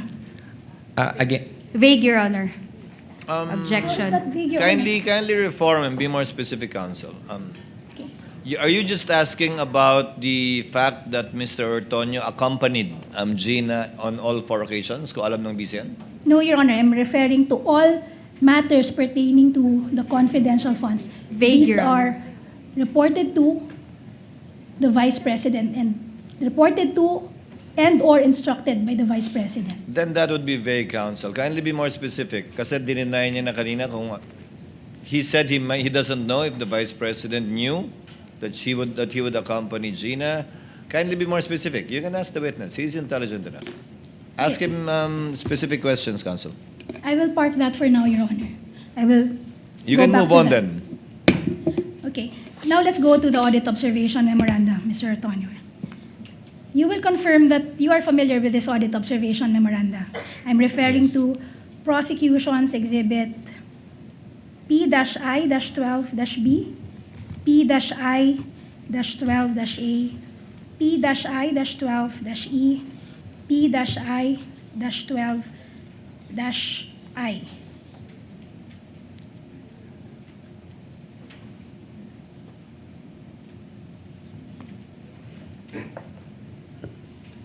yes, I'm familiar with the document, ma'am. Okay. For the record, witness was confronted with the 3 documents. Okay. Mr. Artonio, you are familiar with this audit observation memoranda dahil ikaw ay binigyan ng kopya ng mga ito. Correct? Yes, that's correct. I In received fact- on behalf of the Vice President. You've received it on behalf of the Vice President. In fact, lumagda ka dyan bilang patunay ng iyong pagtanggap sa mga audit observation memoranda na iyong tinitingnan ngayon. Tama ba? Yes, that's correct. At kayo rin ang inatasang sumagot ng audit observation na memoranda na yan ng Vice Presidente. Tama ba? Yes, I was given instructions to prepare the draft for the reply. Okay, given instructions by the Vice President herself. Yes. Tama ba? Yes. And is it also correct to say na bago kayo tumugon sa mga audit observation memoranda na yan, sinuri at pinag-aralan din ninyo ang mga liquidation report na kalakip dito? I consulted with the Special Disbursing Officer and the Security Officer on the information that will be included in the reply. Okay. So you also studied, you also checked, reviewed those liquidation reports that were attached to the, that were referred to in that audit observation memoranda. Tama ba? Ma'am, I only consulted the Special Disbursing Officer and the Security Officer on the information that will be included in the reply. So you are saying, hindi mo nakita ang liquidation report, umasa ka lamang sa kung anong nireport sa inyo ng Special Disbursing Officer at ng Security Officer? Yes, I got the information from them, ma'am. Okay. How about the certification and accomplishment reports? Of course, you saw these documents because in fact, you would be referring later to these documents in your reply to the audit observation memoranda. Tama ba? I was able to see the reports, ma'am, but I did not anymore go into details, ma'am, and then that was made as an attachment to the replies, ma'am. Okay. Just a clarification. Yung sa liquidation report, you also saw those liquidation reports. Tama ba? At the time, ma'am, I was able to see the liquidation reports, Okay. ma'am. Since you saw those liquidation reports, you must have also seen that in those liquidation reports, personal din na nilagdaan ng Vice Presidente ang mga liquidation reports na yun. Tama ba? Your Honor, the question is vague. Counsel should refer to the particular report, Your Honor. Kindly show the document, the liquidation Honor. reports you're referring to, counsel, so that the witness may be able to look at it. Your Honor, I am referring to... The 4 liquidation reports, I presume. Yes, Your Honor. I am referring to prosecution's exhibits P-I-9-A to P-I-9-D.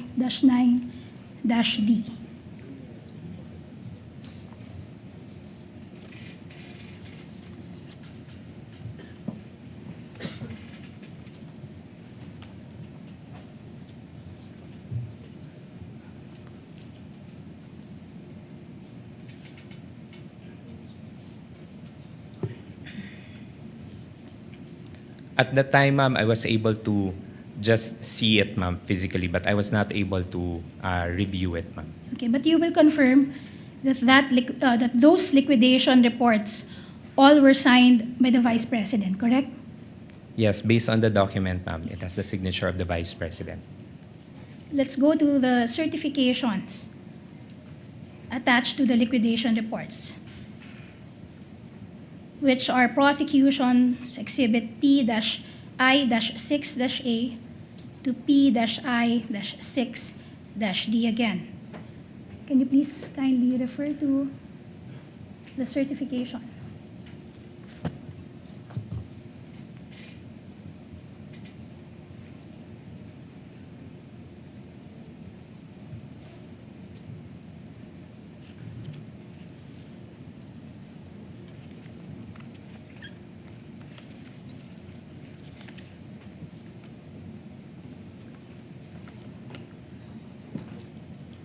In the meantime, Your Honor, I will just park that question for now and go to the next question. So let's go to the accomplishment reports, Mr. Ortonio. Since you mentioned, you also see these documents, you will also confirm na itong mga accomplishment reports na ito, lahat inaprubahan din ng Vice Presidente. I'm referring to Exhibits P-I-7-A-1 to P-I-7-D. Kindly show the witness, counsel. Assisting counsel may approach.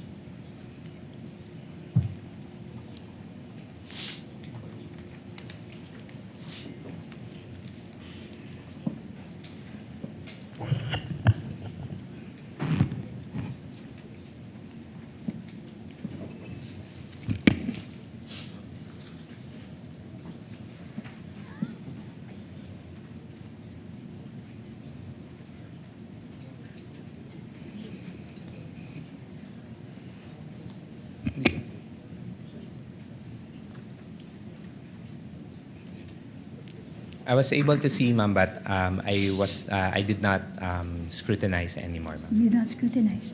But you will confirm that the signature of the Vice President appear in those documents, since earlier you admitted na pamilyar ka sa signature ng Vice President. Yes. Kanina, nabanggit mo, if you can just backtrack a bit, kanina nabanggit mo na makipag-coordinate ka sa security officer at sa special disbursing officer. Yes. Tama rin ba na sabihin na nag-coordinate ka with them upon the instructions of the Vice President? Tama ba? Yes, there was an instruction to coordinate so that we can properly reply to the AOM. Okay. Let us go back to liquidation report number 2022-12-152, which is Prosecution's Exhibit P-I-9-A.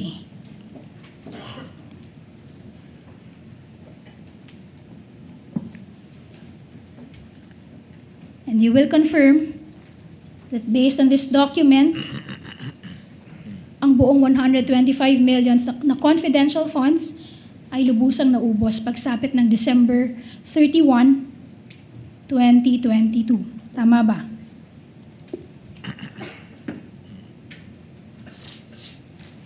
Yes, based on the document, ma'am, based on the liquidation report.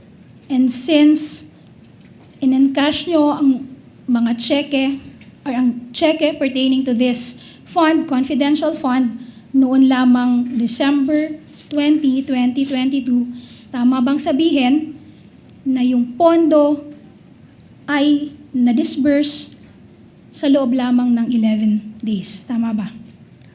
That, ma'am, I cannot Based on this document, If you base on the document, there's a liquidation of the cash advance for the period of December 21 to 31. and that would be 10 days. If you base Yes. it here, ma'am, that's December 21 to 31. Yes. Okay. So a good 10 days. Your Honor, please. The document speaks for itself. Your Honor, I believe counsel is referring to the original documents rule. Unfortunately for her, Your Honor, that's an improper invocation of the original documents rule.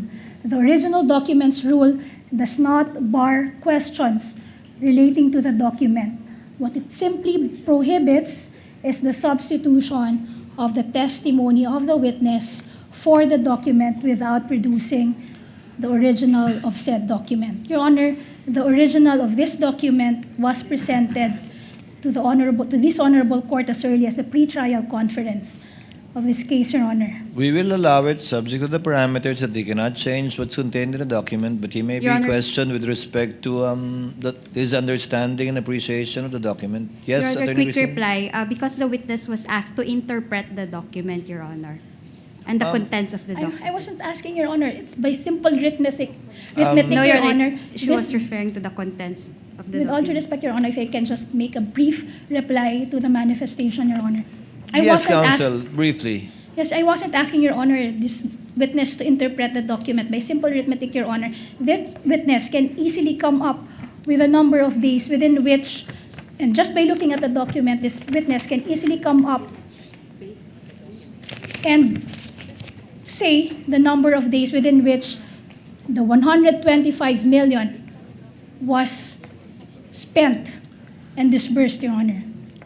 As long as the document is not going to be changed, I will allow it. Witness, if you know, again, you are well educated to be able to answer the simple question. If you know. will again, Mr. Ortonio, you will confirm that the funds referred to in that liquidation document was fully disbursed within a good 10 days, because you said the disbursement covers the period December 21 to December 31, 2022. Tama ba?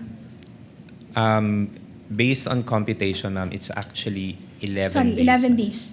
Based on Yes. the computation and based on the document, ma'am, it's 11 days. it will reflect 11 days. Correct. Ito ay sa kabila ng fact na sa ilalim ng PFP, ang pondo ay para sa buong ika-4 na quarter ng 2022. Tama ba? It's for the fourth quarter of 2022. And that fourth quarter of 2022 means the period October, November, December of 2022. Tama ba? For fourth quarter, ma'am, that covers for October, November, and December. Kaya, October, November, and December 2022. Yes. Yes. So it means dahil it covers that period, October, November, December 2022, yung pondo ay spread out supposedly para sa activities na itinala noong October, November, and December 2022. Tama ba? Your Honor, please. Counsel? That is an assumption, Your Honor. That's a conclusion of fact. The witness did not testify that it should be spread throughout the quarter, Your Honor, and speculative also. May I just, Your Honor, make a counter manifestation and a reply to the comment made? Yes, Counsel. What's your reply? I'm not assuming anything, Your Honor. Precisely, I am asking this witness to confirm. There's no assumption in that, Your Honor. Counsel, but it has no basis. Counsel for respondent is correct. The witness did not say, neither was it contained in any letter of the Office of the Vice President, that it is for the entire quarter. Reform, Counsel. With all due You can get to what you want still. Kindly With all due reform. respect, Your Honor, this witness has just admitted earlier that the funds was for the fourth quarter of 2022. He even mentioned that it is for October, November, for the period October, November, and December 2022. Your Honor, I believe the court has already ruled on the matter, Your Honor. Kindly reform, Counsel. You can get to what you want just as easily, Counsel. Okay. Earlier, Mr. Ortonio, you mentioned na yung programs na nakalagay both in the 2022 and 2023 fiscal and financial plans, which are the good governance programs and the socio-economic programs, these are just umbrella programs. At sa ilalim nito, merong mga individual plans, programs, and activities ang OVP. Tama ba? Yes. And these plans, programs, and activities are spread out through the year. Tama ba? If you base it on the PFP, there is an allocation. I'm not referring to the PFP, just generally. Etong socio-economic programs, program delivery, and good governance program, ito ay naka-spread out through the entire year. Yes, Tama for ba? implementation, For implementation. throughout the year. Okay, so merong programa na naka-schedule for October, meron din for November, meron din for December. Tama ba? Yes, there are schedules for the rollout of the activities. Okay, tama. At dahil yung PFP or Fiscal Financial Plans, ang sinasabi lamang ay Socio-Economic Development Program at Good Governance Program, effectively, ang ibig sabihin nito, yung pondong nakatalaga doon sa relevant quarter na yon ay nakatalaga para sa relevant programs, plans, and activities for each quarter. Your Honor, please.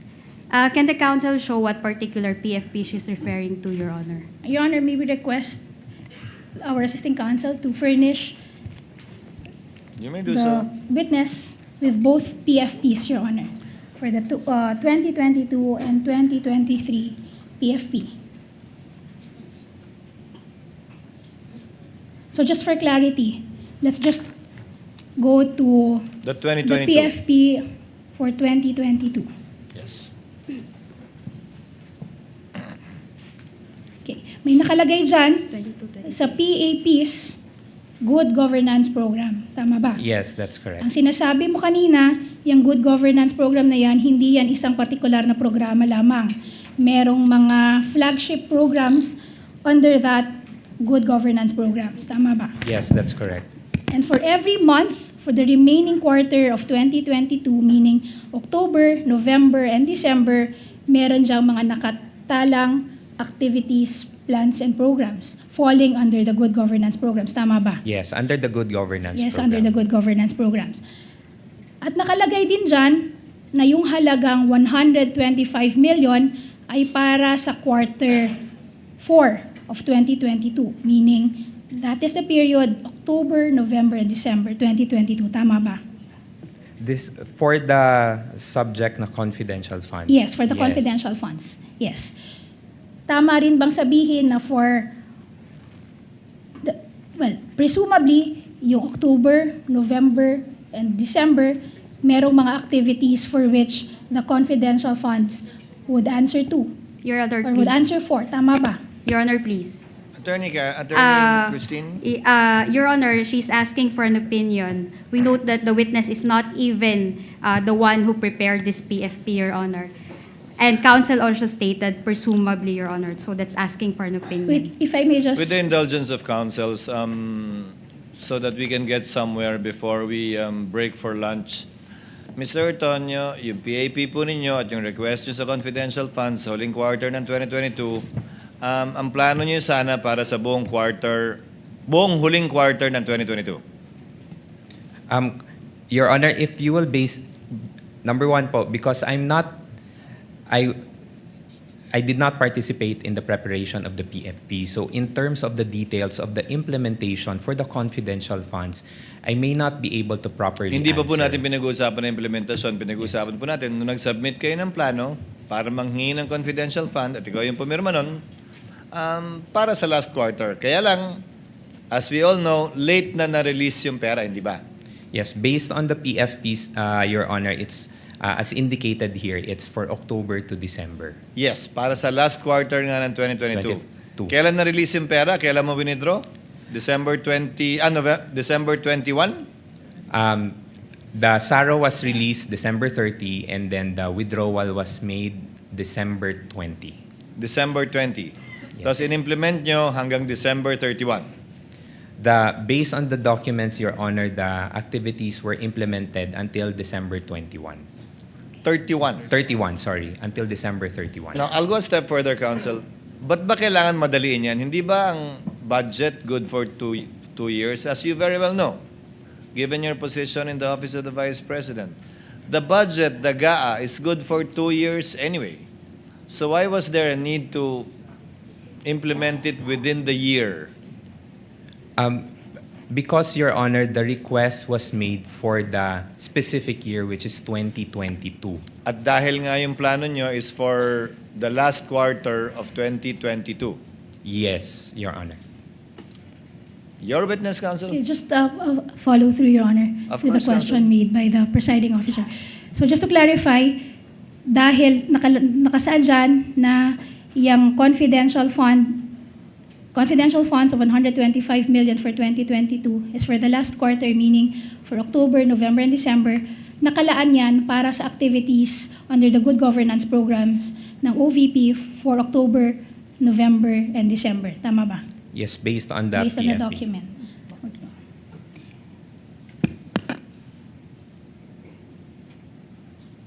Okay. At bilang supervising authority over the financial services ng OVP, alam din ninyo na ang notice of cash allocation na hindi nagamit pagsapit ng katapusan ng taon ay naglalapse. Tama ba? Yes. Ibig sabihin nito, ang anumang pondo na hindi nagamit at hindi nagastos o ang anumang balanse ng cash advance sa katapusan ng taon ay dapat isauli sa Treasury. Tama ba? That's correct. Kung gayon, kung hindi na-report o nagastos yung 125 million pagsapit ng December 31, 2022, bahagi o buo nito ay babalik sana sa Treasury. Tama ba? Yes. Yes. Okay. Noong hearing sa CGGPA noong November 25, 2024, inamin mo na ikaw ay pinagkakatiwalaan ng Vice Presidente sa mga sensitive and confidential information. Tama ba? Naalala mo? I cannot specifically remember if I said those words po in verbatim. Okay. We are furnishing you a copy of the transcript of stenographic notes of the CGGPA hearing dated November 25, 2024, specifically page 208. Which is also flashed on the screen. Sinabi mo, and I quote, sa mga sensitibong bagay, end of quote.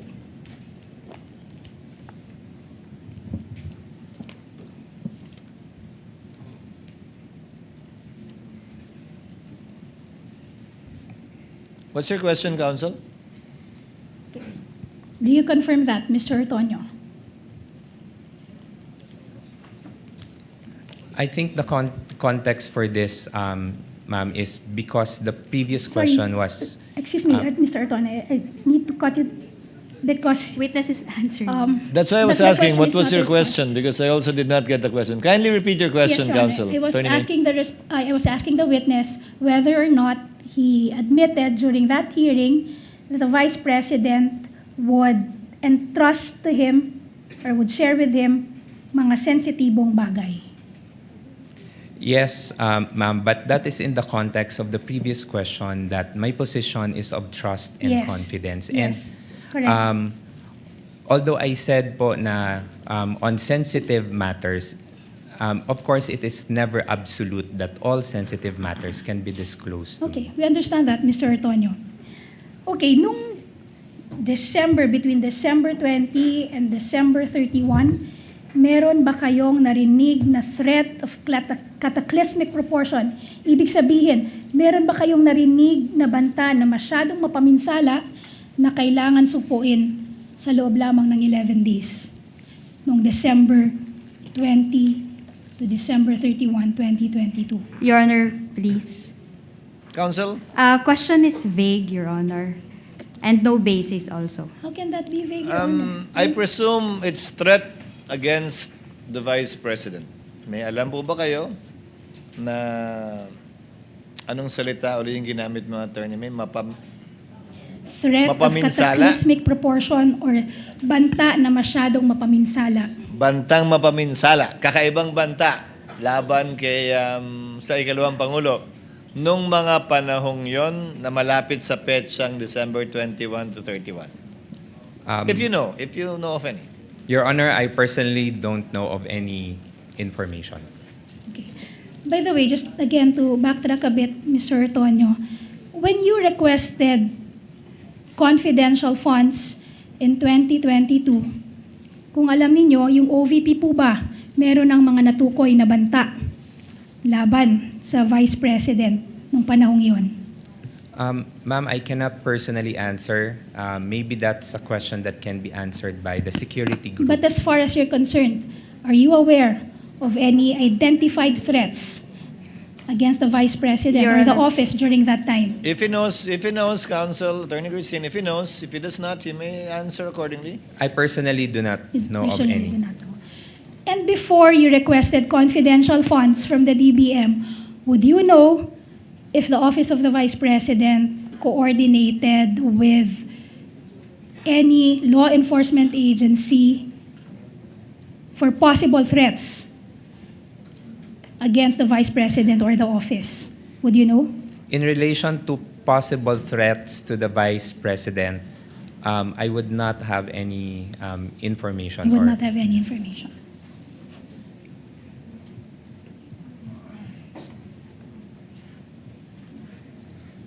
Ibig sabihin mo ba, itong mga threats na to, hindi to kasama sa mga supervise mo na internal affairs or mga programa ng or internal affairs ng Office of the Vice President. Dahil sinabi mo, ikaw nagsusupervise ng 2 opisina who in turn or that in turn oversees or monitors matters relating to the OVP. Your Honor, please.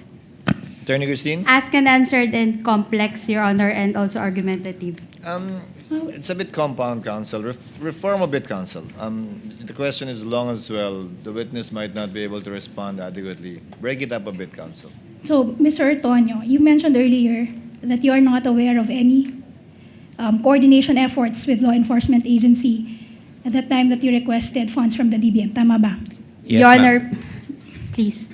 The question is misleading. The witness said no information as to the supposed threats against the Vice President. Witness has already answered, counsel. Proceed, Attorney May. Okay. Thank you, Your Honor. So, nasabi mo wala kang alam na coordination efforts. Ang sinasabi mo pa, itong mga coordination efforts na to, hindi to sakop ng overseeing and supervising functions mo as Assistant Secretary and Assistant Chief of Staff of the OVP. In relation to security matters, ma'am, no, that is not part of my duties as the Assistant Chief of Staff. Okay. Thank you. Now, pumunta na tayo sa accomplishment reports na sinabi mo kanina ay nakita mo. In connection with your preparation of the responses to the audit observation memorandum. Tama ba? Yes. You mentioned that.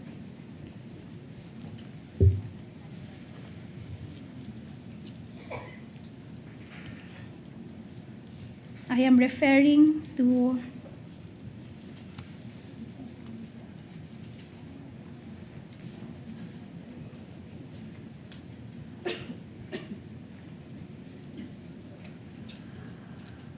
Prosecution's Exhibits P-I-7-A-1 to P-I-7-D. These are the accomplishment reports that you admitted seeing. Yes, I was able to see them po. Okay. Let's first go to the first 3 accomplishment reports, which are P-I-7-A-1 to P-I-7-C.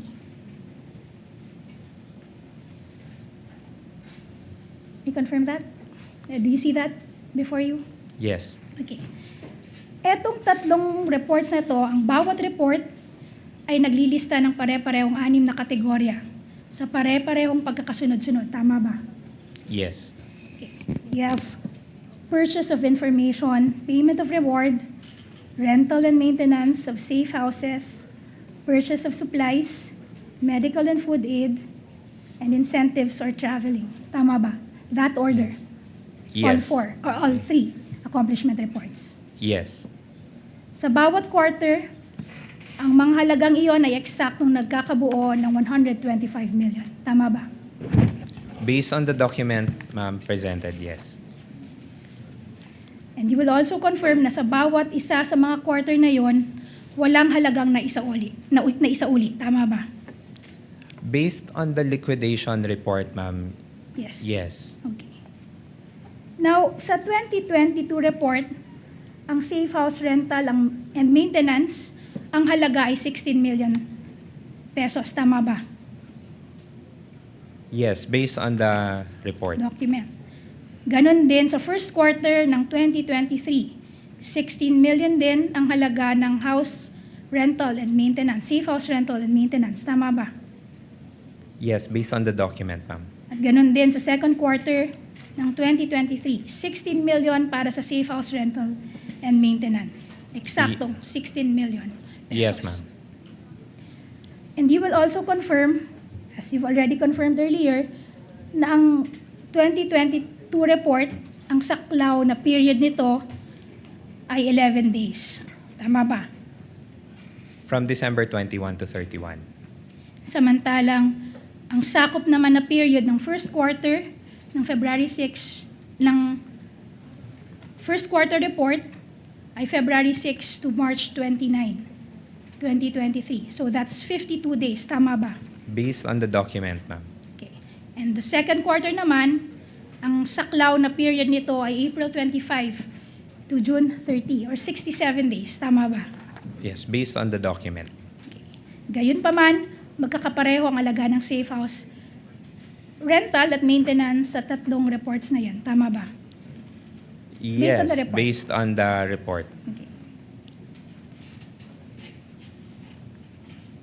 So in short, 16 million pesos para sa safe house, para sa 11 araw, para sa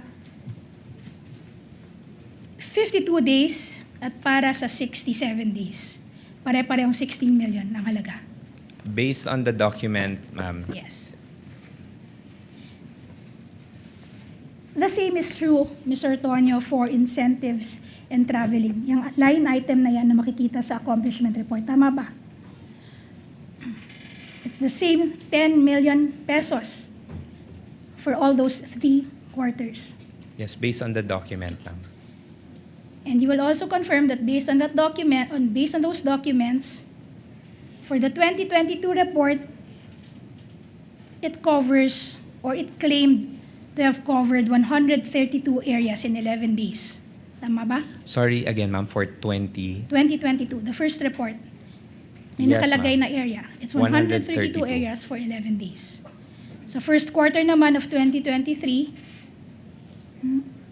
it claims 127 areas in 52 days. Yes, based on the report, ma'am. And for the second quarter, it's 111 areas in 67 days. Tama ba? Yes, based on the report, ma'am. Based on the report. And for the third quarter, it's 122 areas in 79 days, correct? Yes, that's correct, ma'am. So, ibig sabihin nito, yung shortest period pa, ang pinakamaikling panahon, ang nagbunga ng pinakamaraming lugar, which is 132 days. Tama ba? Based on the document. Based on the document, Yes. ma'am. Yes. Pero, yung halaga ay hindi nagbago. It remained 10 million pesos. Tama ba? Your Honor, please. Based on the document.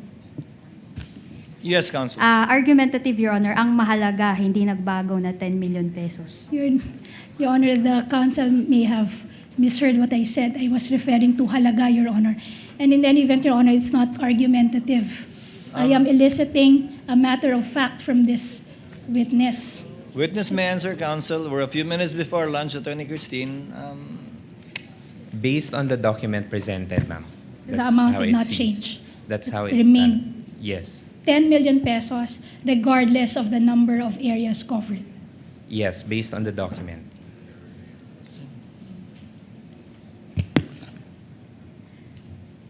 You will also confirm from those documents that for the first 3 reports, meaning the 2022 report and the reports for the first 2 quarters of 2023, may line item or provision for medical and food aid. Correct? Yes. Nagkakahalaga ng 40 million, 42 million, and 40 million respectively. Tama ba? Yes. Etong mga accomplishment reports, you will agree and you will admit na ito ay isinumite sa COA bago pa nakatanggap ang OVP ng Audit Observation Memorandum. Tama ba? If based on the submission dates, ma'am, yes. Yes. And you will also confirm that the OVP received the first memorandum, which is Audit Observation Memorandum number 2023-213,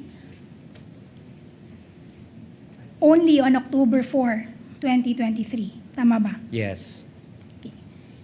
And 5 days later, kayo naman, ang OVP, nag-submit ng last report for the third quarter of 2023, which is Prosecution's Exhibit P-I-7-D, which is already before you, Mr. Tonyo. Tama ba? The third quarter Yes. accomplishment report. Yes, you submitted that on October 9, 2023. October 9, based on the submitted report. Okay, so that was 5 days after you received the first audit observation memoranda from Yes. the COA. Tama. And if you will check and if you will confirm, dyan sa last na accomplishment report na yan, wala na yung line item for medical and food aid. Tama ba? Yes. Pero, ang kabuuan pa rin ng fund ay 125 million pesos. Yung kabuuan ng confidential fund na nagastos ay ganun pa rin, 125 million pesos. Yes, based on the document, ma'am. Yung dating 40 million, 42 million, and 40 million na amount, hinati-hati to sa iba't ibang line item. Tama ba? Merong nilagay sa provision ng rewards. Tama ba? Your Honor, Ma'am. please. Counsel? Witness is incompetent to testify on that because he did not prepare the accomplishment report. If he knows, counsel, based on the documents, if he knows, kung alam niyo po, Mr. Ortonio, maaari niyo pong sagutin. Kung hindi Thank niyo you, rin Your alam, Honor. sabihin niyo hindi niyo alam. I would not know, ma'am, if hinati-hati, ma'am, because I did not prepare the document. But you would confirm na kahit na wala yung line item na yon na supposedly 40 million, 42 million, and 40 million, the amount stayed 125 million. Your Honor, Correct? Your Honor, please. So, Same ruling, same objection. Asked and answered already. Same ruling, same objection. Please continue, counsel. Move on. And by the way, Attorney May, choose the best time when you want to pause para hindi ka bitin sa direct examination mo. Not to exceed 12:15 so that we can all go on a lunch break. But you choose the best time when you want to pause. Until 12:15, counsel. Or before that time. yes, Your Honor. Please proceed, So counsel. there was a question left hanging, Your Honor. I was asking the Yes. witness, since nawala yung light item na medical and food aid, subalit naging pareho pa rin ang amount, ang total halaga, which is 125 million, yung corresponding amount of 40, 42 million, 40 million for the medical food aid, that must have been assigned to other line items, correct? I cannot confirm on that, ma'am. But you do confirm the total is still the same. I can confirm, sir, that based on the document, the total amount is still the same. But as And that to the they're all the distribution- same, Mr. Ortonio. Yes. For the last quarter of 2022 and the first 3 quarters of 2023, they're all 125. Yes, that's correct, Your Honor. Move on, counsel. And you will also confirm, if you would compare those 4 accomplishment reports, for the first time in the accomplishment report for the third quarter of 2023, lumabas ang sa unang pagkakataon, ang bawat item ay inilarawan bilang kaugnayan sa areas of engagement of the Office of the Vice President. Tama ba? Sorry again, ma'am. Yung phrase na areas of engagement of the Office of the Vice President, makikita mo lamang yan for the first time in the third accomplishment report. Tama ba? Fourth accomplishment report referring to the third quarter of 2023 Areas of engagement. of the Office of the Vice President. Sorry, ma'am. Okay, for item D. Yes, based on the document, ma'am.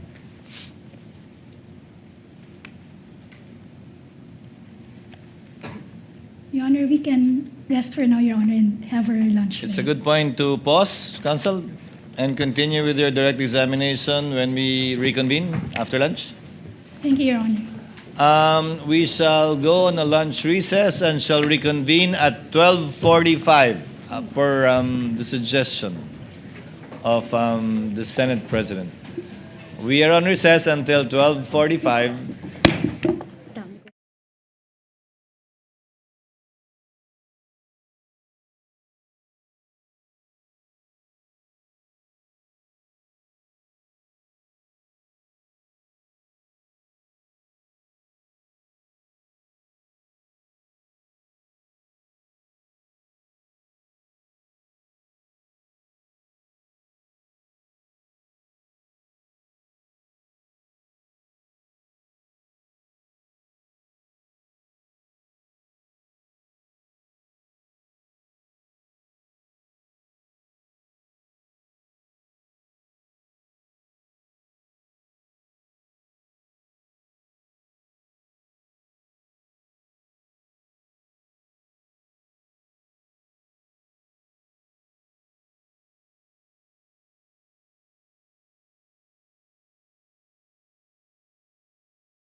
Sino yung unang koronel na tawagin nila?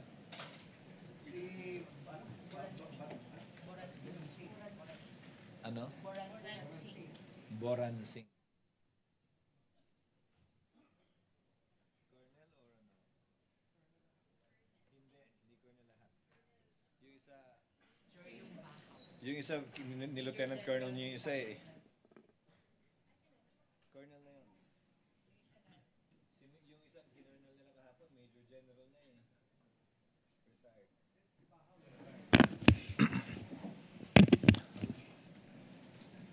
The trial is resumed. Kindly situate Mr. Ortonio in the witness stand.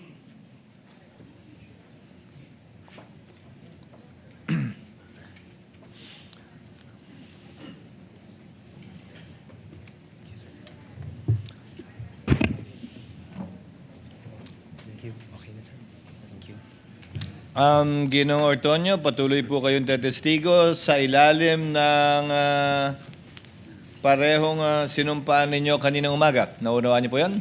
Yes, sir. Yes, Your Honor. Thank you very much. Nakakain na po kayo. Hindi pa po. Bakit di ka kumain? Later na lang po. May ganun. IF. Anyway, Attorney May, your witness. You may continue with your direct examination when you're ready. Your Honor. Likewise, Sorry. yes, Attorney Christine, you want to say Your something? Honor, please, yes. Just a quick manifestation, Your Honor. Yes.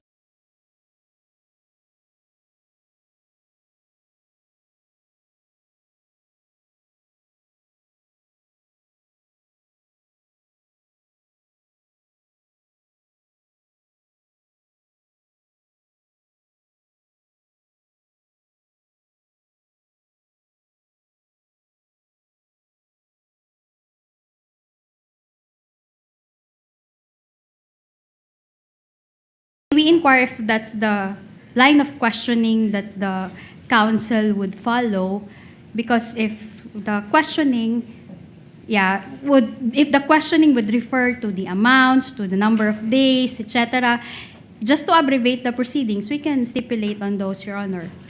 I think in relation to her offer, counsel, which you will not, I'm sure, be willing to stipulate, counsel for the prosecution wants to establish that, as she stated in her offer, that the explanations for the expenses in relation to confidential funds, she used the word sham, that they were prepared before, they even requested for it, and that it's almost all the same, involving the same amounts, and consumed the entire amount. Which I'm sure you're not willing to stipulate at this point, counsel. We're not going to stipulate on that, Your Honor. But Even if I were in your position, I won't. yes, Your Honor. But just to put it on record, Your Honor, the witness already stated that he had no participation in the execution of certain documents like the PFP and the accomplishment reports. And yet, he has been questioned about those documents, including his interpretation thereof. If I may- Your Honor, During If I the may lull, just- Your if I may, counsels, during the lull, some senator judges were also discussing and talking. I think most, if not all, Attorney May get the point that you have been trying to drive at in relation to the liquidation report, the PFP, with the exception of the disbursement voucher that Mr. Ortonio signed. That while he is aware of them, he had no part in its preparation. And indeed, you have been using this witness to read some of the contents of the documents, albeit the document should speak for itself, but we do get that point. Kindly proceed to the other purposes of your offer. I believe there are about 2 or 3 more that you have not yet established through this witness. Because insofar as that is concerned, I think the senator judges get the point that you're driving at. You want to prove through this witness in the documents, supposedly, that the items in the liquidation report are almost the same with some variations, that the amounts are almost the same, that the totals are the same with some variations as well, and that the plan was prepared on dates before they made the request. Even the 11-day period, I think, the court has already taken notice of that as well, even from the previous witnesses' testimony. So kindly proceed, counsel, and you don't have to skip that part, but kindly abbreviate that part and move on to your other offers that you wish to establish through this witness. Your witness, Ms. Attorney May. Okay. Thank you, Your Honor. Good afternoon again, Mr. Ortonio. Good afternoon, ma'am.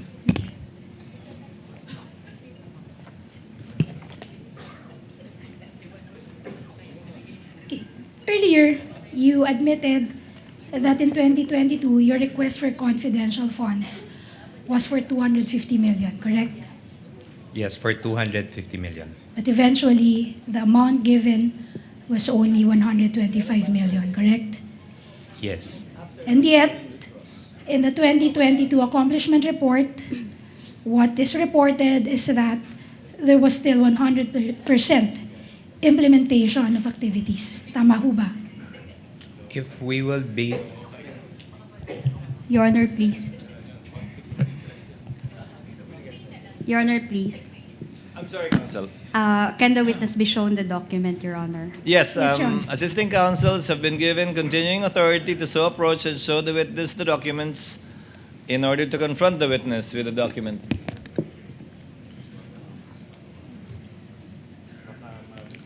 sorry again, ma'am, the question, ma'am.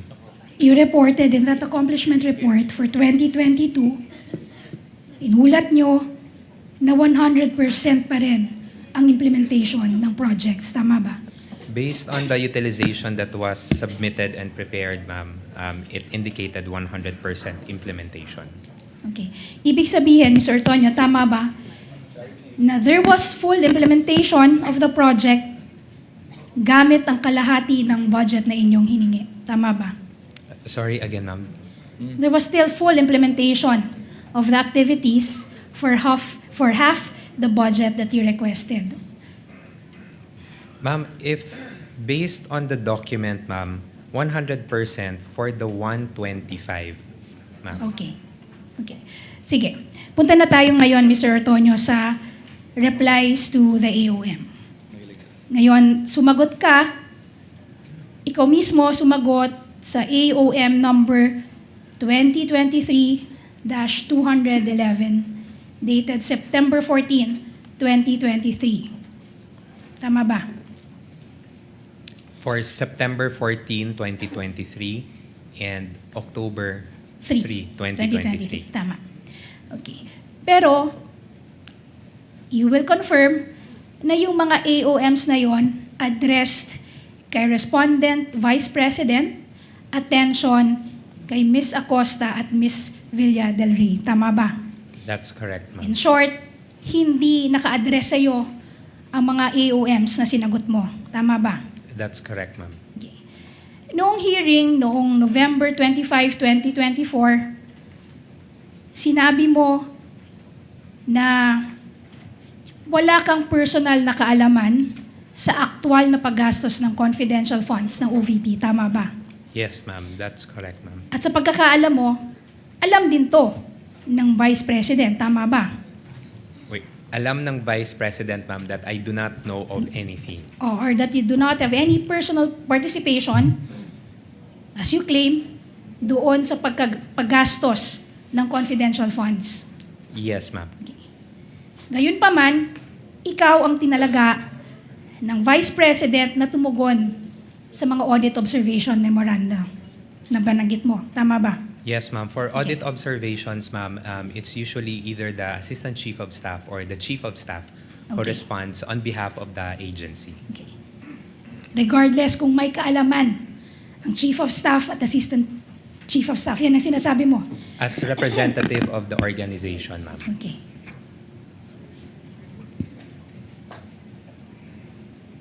Ngayon, ipapakita sa iyo ang mga sulat ng OVP sa COA na may petsang Oktubre 19, 2023, November 30, 2023, April 19, 2024, August 27, 2024. ito ang mga naging tugon mo sa lahat ng audit observation memoranda ng Commission on Audit. Tama ba?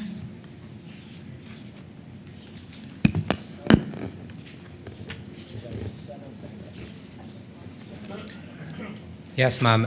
Just note, ma'am, that for the 3 other documents, ma'am, I'm just one of the signatories, Yes. ma'am. Yes. But a signatory nonetheless. Yes. Okay. Ngayon, sa mga AOMs na inisyo ng COA sa liquidation ng OVP para sa lahat ng quarters na iyong sinagot, pinuna nito ang mga PFP na isinumite ng OVP dahil hindi nakasaad ang tiyak na confidential activity na paggagamitan ng confidential funds. Tama ba? Based on the AOM, ma'am. Yes. At sa inyo namang sulat to the COA, yung mga sulat na that you were confronted with, ipinagtanggol nyo itong PFP na ito. Tama ba? Yes. Sinabi nyo na, and I quote, there's no specific guideline on the details of confidential activities to be indicated. Yes, Okay. ma'am. Okay. Yes, ma'am. Based on the annexes of the JC, ma'am. Okay. Now, you mentioned the joint circular. Now, Mr. Ortonio, may I invite you to Article 4.2 of the joint circular, which states, and I quote, all allocations of confidential funds and or intelligence funds shall be supported with a fiscal and financial plan indicating the proposed amount allocated for each program, activity, and project where disbursements pertaining to confidential expenses and intelligence expenses shall be based. End of quote. Sorry, ma'am, what provision again, ma'am? 4.2. 4.2.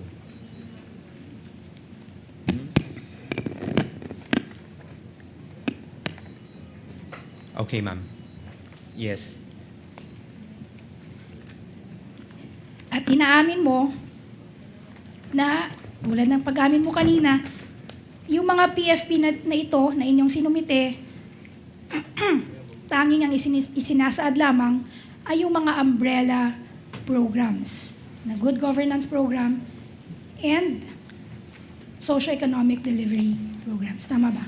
Based on the documents that was prepared, ma'am, it Yes. only indicated the umbrella programs. Ngunit inamin nyo na rin nang ang dalawang ito ay mga pawang umbrella programs lamang at may kanya-kanyang individual programs sa ilalim nito. Tama ba? Ma'am, for the programs, ma'am, that was indicated, I can say, ma'am, that there are specific programs based on the regular funding.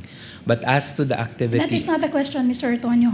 Ang tinatanong ko lamang sa inyo, yung dalawang programs na to, yung umbrella programs nito, dahil sila ay umbrella programs lamang, meron tong mga particular programs under these umbrella programs. Correct? If we are talking about the regular budget, ma'am, yes, there are specific activities under those programs. And even, you would confirm, ikaw din ang nag-submit sa COA ng mga protective the intelligence operations reports. Tama ba? Again, ma'am, Protective intelligence operations reports or yung mga PIORs, di ba? as the I am the designated liaison officer for the confidential funds, ma'am. And yes, I submitted documents, ma'am, in a sealed envelope, ma'am. Yes. When you say documents, those documents include the PIORs. Tama ba? Kasama doon. Sa sinubmit mo, yung mga PIORs. Tama ba?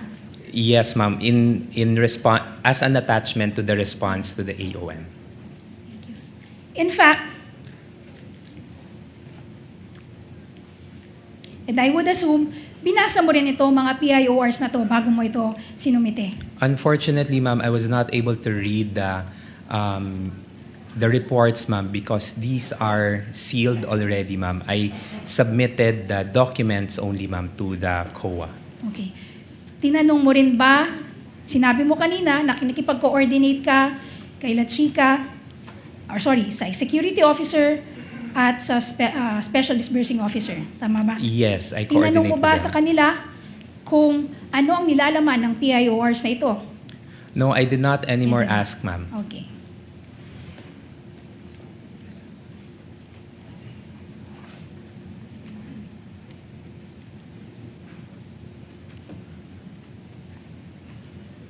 Now, dun sa AOMs din na iyong sinagot, pinuna din ng Commission on Audit yung line item na medical and food aid. Tama ba? Yes. At sinabi ng COA sa kanilang audit observation memoranda ng line item na ito ay hindi allowable sa gastusin ng confidential funds sa ilalim ng joint circular. Tama ba? Based on the AOM, ma'am, Yes. and we were able to send our reply to this issue or concern. And you justified the inclusion of that line item. Pinagtanggol nyo, dun sa sagot nyo sa AOMs, pinagtanggol nyo yung pagsama ng line item na ito sa inyong accomplishment reports. Tama ba? Yes, we were able to explain it through our reply. Sinabi ninyo na pinapayagan ito sa ilalim ng 4.8.4 na sumasaklaw sa purchase or rental of supplies, materials, and equipment for confidential operations. Tama ba? Yes.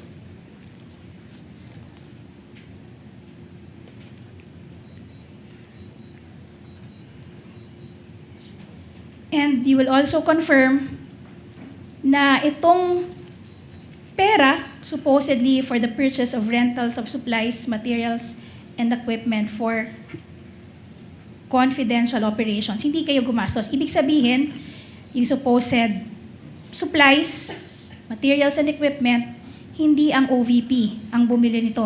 Tama ba? Based on the information that was provided to me by the security officer, payments were made directly to the informants or the agents. At tama rin kukumpirmahin mo rin ba na wala kang nakita kahit anumang official receipt sa pagbili ng kahit alin dito sa mga tinutukoy na supplies na to? Unahin natin sa medicine. Wala kang nakitang kahit anong official receipt mula sa kahit alinmang drugstore, pharmacy, o supplier. Tama ba? I was not able to see, ma'am, any ORs. Okay. And you will also agree na sa pangkalahatan, ang pagbili ng gamot at pagkain ay ginagawa sa regular na proseso, pang araw-araw. Ibig sabihin, bibili mula sa sources like drugstores, pharmacy, at ang bumibili naman ay i-issuehan ng karampatang official receipt. Tama ba? Sorry, ma'am. The question, so this is in parang Purchase. the usual Yes, purchase. the usual Yes, if it's purchase. for the usual purchase, yes, bibili ka and then you are given a receipt. At hindi mo na tinanong si Ms. Acosta at ang security officer na iyong nabanggit kung nasaan ang supposed official receipts bilang patunay na ito nga ay nabili, mga supplies na ito. Ma'am, the explanation that was provided to me, ma'am, was that binigay po ang pera directly doon sa mga informants and agents, and the informants and agents na po yung bumili ng mga medical and food supplies. So, it's the acknowledgement receipt, which is the proof of the release of the funds to the informants or the agents. In short, ang sinasabi mo, kahit si Ginang Acosta at ang Special Disbursing Officer, walang nahawakan kahit isa mang official receipt para sa supposed purchases na ito. Ma'am, as Yes. to the exactness, ma'am, no, kung meron ba silang nahawakan na official receipt, that I cannot provide an answer po. But at the end of the day, wala silang binigay sa'yo, pina-explain mo sila, pero wala pa rin silang binigay na official receipt. Kahit anong official receipt for any of these supposed purchases. Wala po silang nabigay ng official receipts, ma'am, but there were acknowledgement receipts, ma'am, that were provided.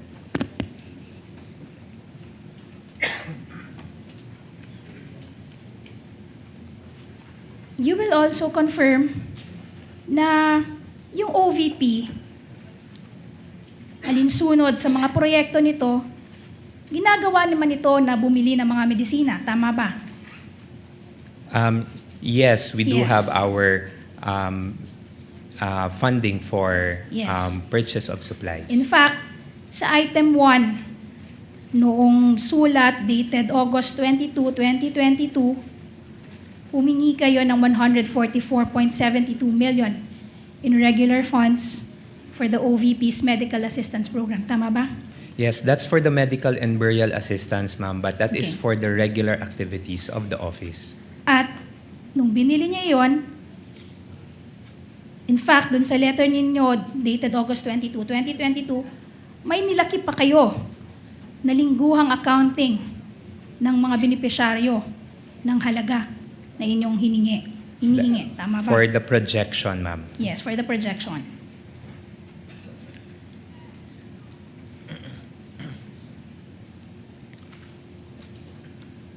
Yung letter nyo din, noong September 19, 2021, kahit yun, may nakalakip na transmittal na the submitted computation and forecasting which says, and I quote, the submitted computation and forecasting the requirement for medical assistance. Tama ba? Yes, ma'am. But again, ma'am, that is for the regular activities of the office, for the medical and burial program. Okay. In short, Mr. Ortonio, maaari sana na ang OVP sa pamamagitan ng SDO ang bumili ng mga gamot at ibigay na lamang ito sa mga umano'y informants. Tama ba? Your Honor, please. Counsel? Speculative, Your Honor. Your Honor, just because the question is premised or couched as an if question doesn't mean it's automatically speculative. It only becomes speculative, Your Honor, if it requires the witness to make a conjecture without reference to any prior admitted facts, Your Honor. Your Honor, Here, please. if I may, With the permission of counsels, I see your point, Attorney Christine, but Mr. Ortonio, pwede din bang may binigyan kayo ng medicine, di ba? Sa regular budget ng OVP. Yes po, we do have our medical and burial program, Your At Honor. yung binibigyan nyo ng medicine at burial program, cash yun.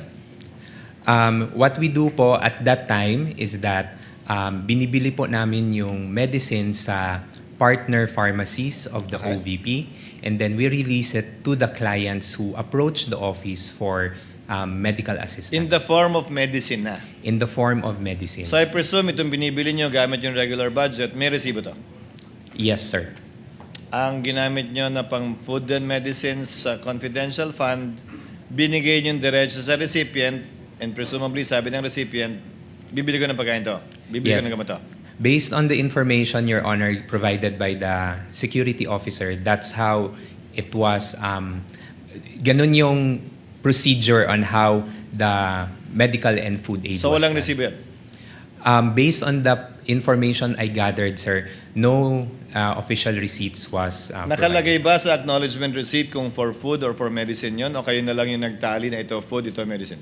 Sir, unfortunately, sir, for the acknowledgement receipts, I was not able to see them personally, sir. Not a single one? No, sir. At that time, sir, I was not able to see any of the acknowledgement receipts. One last question. Yung chairs, wala ring resibo yan?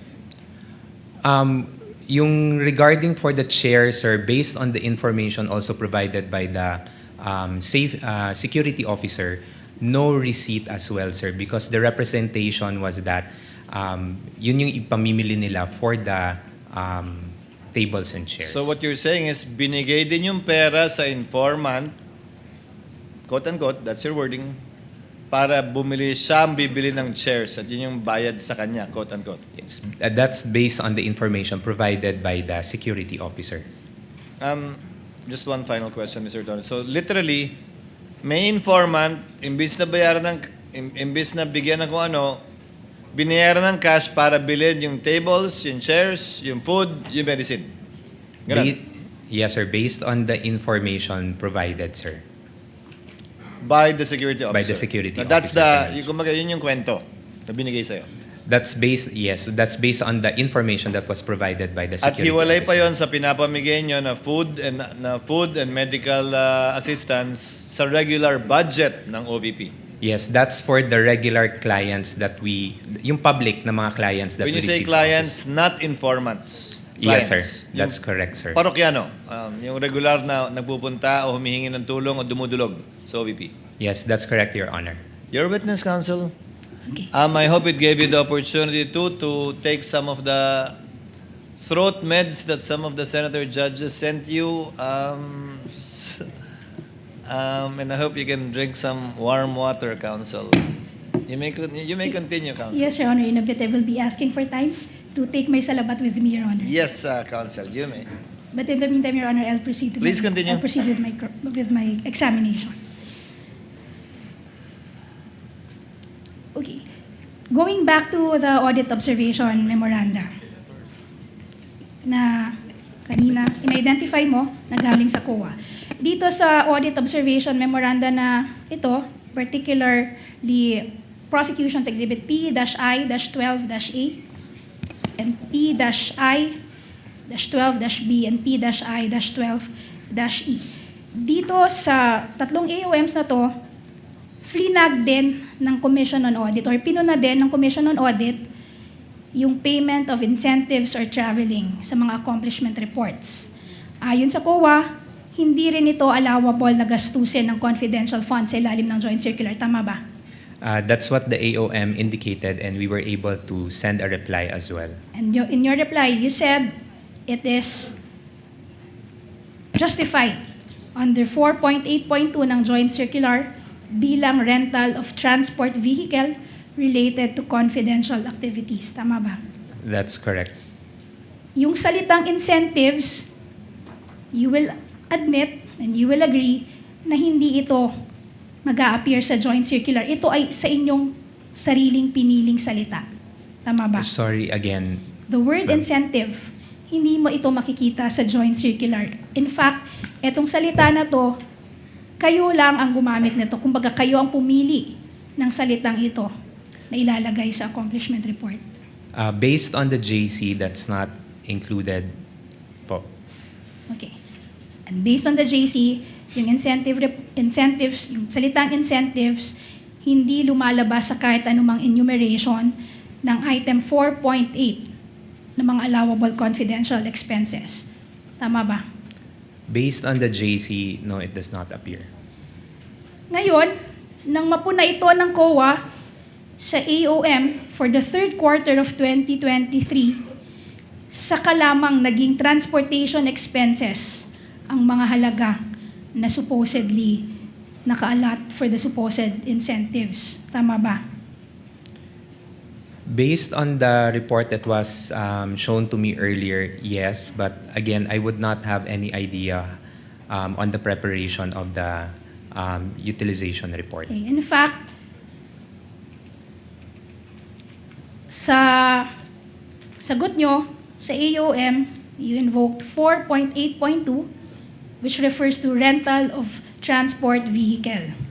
At sa inyo namang sagot, sa notice of suspension, ang in-invoke nyo naman, ginamit nyo ang salitang van rentals and tracking services, correct? Yes, that's correct. And what is more, sa sagot nyo sa notice of suspension, you confirmed, and I quote, the OVP did not make any payment for incentives, correct? Based And on the of course- reply that we provided, yes, we confirmed. Also, Mr. Otonyo, you will confirm na in the course of your preparation, sa kurso ng pagpaprepare mo sa reply ng AOM na to, hanggang maging sa ngayon, wala kang nakita na kahit anong kontrata sa pagrenta ng sasakyan sa buong records ng OVP. Tama ba? I do not have any document po. Okay.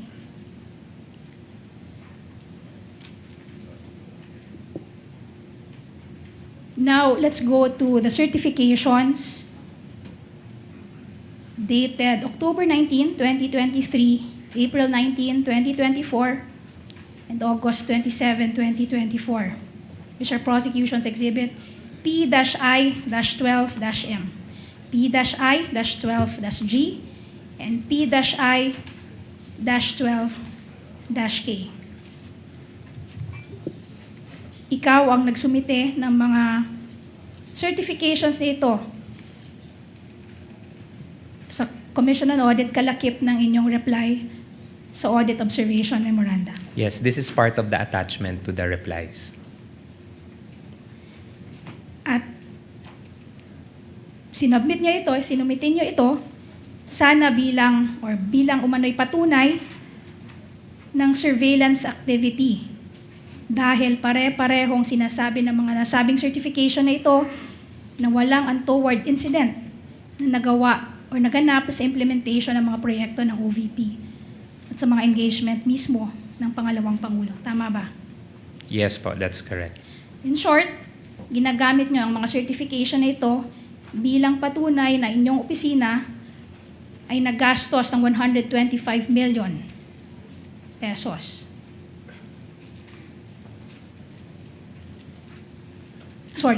In short, ginagamit nyo ito bilang patunay na ang nagastos na 125 million ay nagresulta na walang untoward incident na nangyari dun sa mga supposed confidential project. As provided po by the security officer, this is the document that we attach to the replies. But you will confirm that hindi mandato ng VP you will confirm na mandato talaga ng VP SPG na panatilihin ang seguridad ng Vice Presidente. Tama ba? That's part of the duties and responsibilities of the VP SPG. Correct. And you will also confirm na beginning October 2022 and during the entire relevant period, the Vice President already had at least 470 protective security personnel or protective agents. Tama ba? As to the exact number, ma'am, of the VP SPG personnel, I cannot comment, ma'am, but there's a unit that handles the security of the VP, which is the VP SPG. Let me refresh your memory, Mr. Ortonio. We will be showing you your letter to the DBM dated October 11, 2022, which is Prosecutions Exhibit P-I-4-D.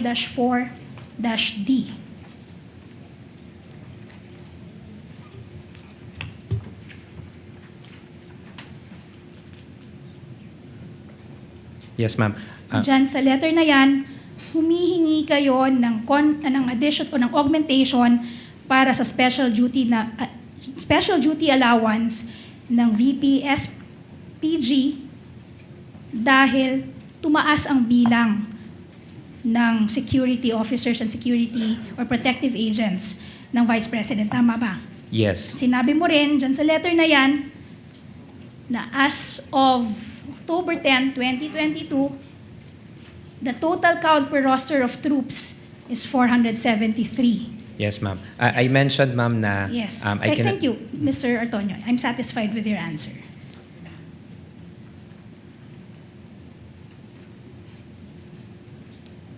You will also confirm na nung una, humigit kumulang 95 lamang ang security personnel ng OVP. Tama ba? Kaya Ma'am, nga kayo humingi ng augmentation for special duty allowance dahil biglang nag-increase ito by almost 4-folds. Ma'am, I can only answer for the security deployment during the term of VP Sara, ma'am. Correct. Hindi ba isinaad nyo rin dito sa letter na ito, in-explain nyo kasama ang letter dated August 22, 2022, Dito in-explain nyo bakit kayo humihingi ng special duty allowance. Yes, ma'am. Okay. Sinabi nyo na from 95, tumaas nga ang bilang ng security Yes, ma'am. detail ng, ng yes, ma'am. security officer or protective agent sa ilalim ng VP SPG.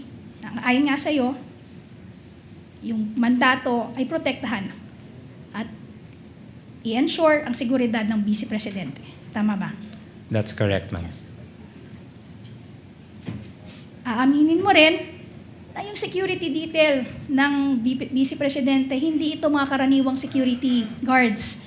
Ito ay miyembro ng AFP at PNP. Tama ba? Yes, ma'am. That's In correct. fact, sinabi mo rin sa same letter na yan na 364 ng karagdagang or ng security detail ng Vice Presidente ay mga miyembro ng Armed Forces of the Philippines. At 140 naman ay miyembro ng Philippine National Police. Tama ba? Yes, ma'am. That's correct. Sa inyong kaalaman, Mr. Ortonio, meron bang ibang pangalawang pangulo sa history ng Pilipinas na nagkaroon ng ganito karaming security detail? Ma'am, I cannot Objection. comment on I cannot comment for the previous vice presidents, ma'am. So you do not know. The answer is you do not know. What I can say, ma'am, is I cannot comment, ma'am, because I have no personal knowledge. You have no personal knowledge. That's correct. You will also confirm na yung special duty allowance na inyong hiningi, ito ay karagdagang allowance lamang para dito sa VPSPG. Ibig sabihin, etong membro ng mga VPSPG, kumukuha na ito or tumatanggap na ng sweldo mula sa AFP, sa ilalim ng General Appropriations Act for the members of the AFP, at yung mga miyembro naman ng PNP, tumatanggap ng sahod mula sa PNP. Kung alam ninyo, Mr. Your Honor, Antonio. please. Counsel? I will have to object, Your Honor, because counsel has not shown the relevance of the salaries of VPSPG to the confidential funds. And in fact, there was no finding from the COA-ICFAO regarding this matter. Okay, on 2 points, Your Honor. Kindly comment, Counsel. First, Your Honor, the fact that this was not flagged by the COA does not preclude this honorable court from making a finding on whether it is irregular or not. Number two, Your Honor, it's very relevant, Your Honor, because their primary justification for the confidential funds is for ensuring the security of the Vice President, which is already governed by the mandate of the VPSPG. In short, Your Honor, they requested funds, additional funds, for an item that is already answered for Quick by reply, Your Honor. the mandate of the Let her finish, VPSPG, and which is already paid for from a separate funding, Your Honor. Quick Yes, reply, Your Honor. Attorney Hussein? The issue on the VPSPG salary, Your Honor, being allegedly covered by the confidential funds is not among the allegations in the articles of impeachment. Neither was this matter alleged in the impeachment complaints. Number two, the impeachment court only relies on the findings of the COA, Your Honor. That's the reason why the COA was placed on the witness stand and testify on its matters, Your Honor. With all due respect, the matter of determining whether the salaries were indeed covered by the confidential funds is a matter outside the powers of the impeachment court to determine, Your Honor. Your Honor, if I may just reply, just to set the record straight, Your Honor, because the prosecution Brief reply, never- Counsel, before the Chair makes a ruling. Please continue. Sorry. Your Honor, at no point and at no time did the prosecution say that the confidential funds were used to pay for the salary of the VPSPG. What we are saying, Your Honor, is that the VPSPG is already paid from a separate account, from a separate fund, salary for the purpose of affording or providing protection to the Vice President. Now, Your Honor, they requested for funds, additional funds to pay for the very same protection. Your Honor, please. That's already being Counsel is testifying, Your Honor. That's already being afforded by Actually, the VPSPG. counsels, please. Actually, Attorney May, you already were able to actually say what you want to say on the record based on your comments on the objection. I will have to sustain the objection of counsel for respondent. The salary of the VP SPG is irrelevant because the confidential funds cannot be used to pay for the salaries of for security, and if at all, to buy confidential information, if at all, which has also been shown to have been done. We see the point, counsel, Attorney May, that the Vice President has 473 security personnel already, that, as you stated in your offer, should be doing the job that they're spending this confidential fund for. However, the witness has already answered that he may not be in a position to answer that question specifically. Continue with your point. Thank you, Your Move Honor. on, Attorney May. Mr. Antonio, you will also confirm na sa inyong sulat na may petsang August 22, 2022, sinabi nyo na as early as July 1, 2022, 7 OVP satellite office na ang naitatag ng Office of the Vice President. Ito yung mga satellite offices sa Bacolod, Cebu, Dagupan, Davao, Surigao, Tacloban, at Zamboanga. Tama ba? Yes, that's correct. At nung bawat isa nito, sinabi ninyo, and I quote, are catering to an average of 100 to 150 clients per day. Tama ba? Yes, that's correct. You will also agree na walang naiulat na untoward incident sa rollout ng mga satellite offices na yon bago ang December 21, 2022. Tama ba? In terms of the operations within the satellite office, no untoward incidents. Okay. And you will confirm that during the rollout of the satellite offices, wala pang confidential funds ang Office of the Vice President. Tama ba? During this time, ma'am. Wala During pa. this time. Okay. And you will also confirm na beginning fourth quarter of 2023 up to the present, you continue to roll out satellite offices and projects under your umbrella programs, the Good Governance Program, the Socio-Economic Delivery Program. Tama ba? Yes. And up to this time, wala ding naiuulat na untoward incident sa mga rollout ng mga proyektong ito. Tama ba? Yes. Yes. Now, etong certification, which is prosecution's evidence, P-I-12-M, nakasulat dito na this, and I quote, this certification is being issued upon the request of the Office of the Vice President for whatever legal purpose it may serve. End of quote. Tama ba? Yes, ma'am, Yes. based on the document. Based on the document.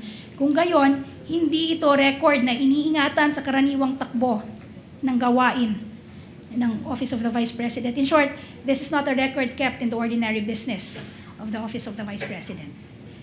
Yes? Yes, I would say so, ma'am. Yes. The certification was only produced upon request. Tama ba? Based on that Ma'am, document. for this specific document, ma'am, I cannot say that it is upon request, ma'am. I cannot, based on my understanding, Even I if cannot it's- assume. Even if even it is expressly stated in this document that this certification is being issued upon the request of the Office of the Vice President, hindi mo rin masasabi na issued to upon the request. Asked and answered, Your Honor. No, Your Honor, that's just a follow-up, Your Honor. Witness will answer. I cannot automatically assume, ma'am, na it is made because through a request, just merely because of a statement that indicates na based on a request. Okay, so ibig sabihin mo, maaring nagkamali lang yung explicit statement. Your na to. Honor, please. No. Your Honor. What's the basis of the Misleading, objection? Your Honor. Maaring nagkamali lang. How is it misleading? Or Your Honor? argumentative. Or argumentative. Or argumentative, sustained. Okay. That's the witness answer, counsel. However unacceptable it may, or unacceptable it may be. Also, in those 4 certifications that you were earlier confronted with, wala ring nakalagay, nakasulat na amount, wala ring nakasulat na pangalan na pinagbigyan ng confidential funds, walang sinasabi kung saan ginastos basically yung confidential funds na pinapatunguhan dyan sa 4 na certifications na yan. Tama ba? Based on the document, ma'am, no, it does not indicate. Okay.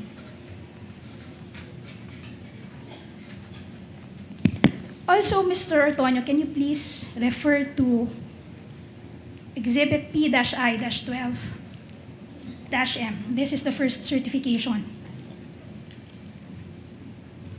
Do you see that? Yes. You will confirm na yung period na sakop ng certification na yan ay December 20 to December 31. Tama ba? Based on the document, ma'am, yes, it indicates 20 to 31. Pero ang mismong liquidation, kung saan nyo inilakip yung certification na yan, ang period na sakop ay December 21 hanggang December 31 lamang. 31. Tama. Yes, based on the documents that were So in submitted. short, may 1 day na covered ng certification na hindi covered ng liquidation. Tama ba? If you will base it, ma'am, based on my understanding, if you will base it on the liquidation report, merong isang araw. Merong isang araw. Thank you.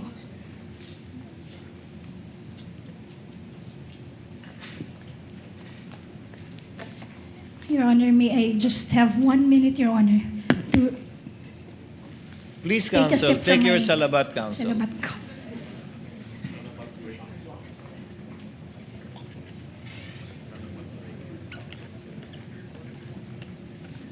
You may also do the same, Mr. Ortonio. Thank you, sir.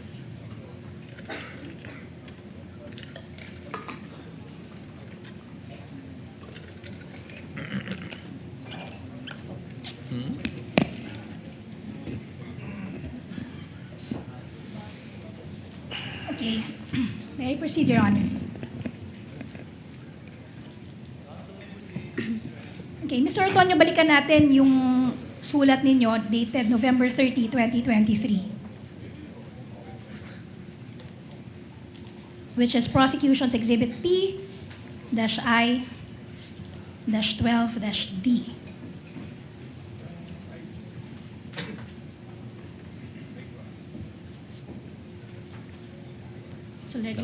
It's already with you. P dash I-12-D.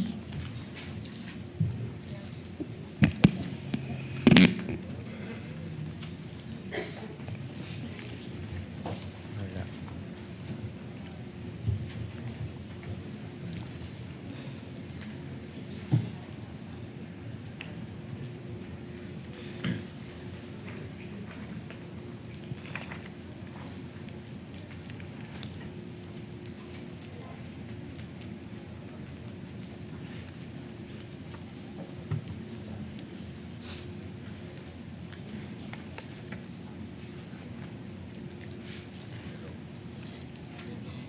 Yes, ma'am. Diyan sa same letter na yan, sinabi nyo, and I quote, the OVP identified, okay. Sa letter na yan, sinikap nyong ipaliwanag ang pangangailangan nyo for confidential funds. Sinabi ninyo, and I quote, the OVP identified the need for the conduct of surveillance activities to enable to craft narrowly targeted and responsive programs that would ensure peace and order and prevent criminal activities, particularly those of organized criminal groups and communist insurgents. End of quote. Ngunit, you will confirm sa parehong sulat ninyo dated August 22, 2022, inamin nyo na nga na noong July 1 pa lamang, bago pa humiling ang OVP ng confidential funds, natukoy na ng OVP, in that same letter, I'm referring to that same letter. In that same letter, inamin nyo na as early as July 1, 2022, bago pa humiling ang OVP ng confidential funds, natukoy na ng OVP ang mga programa at aktibidad na nakatuon sa poverty alleviation, magabanta sa kapayapaan at kaayusan, at pagsulong ng kaunlarang pang-ekonomiya. Tama ba? Yes, that's indicated in the letter. Dagdag nyo pa, bilang katwiran, I quote, "It was necessary to conduct surveillance activities to determine where best to implement its programs to maximize their impact and reach the isolated, underserved, and unserved areas. As such, in August 2022, the OVP submitted a request through the DBM for confidential fund budget for surveillance activities which are intended to support the mandate and operations of the OVP." End of quote. Tama ba? Yes, that's correct, ma'am. Subalit, yung sa balik tayo sa letter nyo dated August 22, 2022, which is Prosecution's Exhibit P-I-4-A. You will confirm na dun sa paliwanag nyo, sa paghingi nyo ng confidential funds, nowhere there, o wala kahit saan man dyan, lumalabas ang salitang surveillance. Tama ba?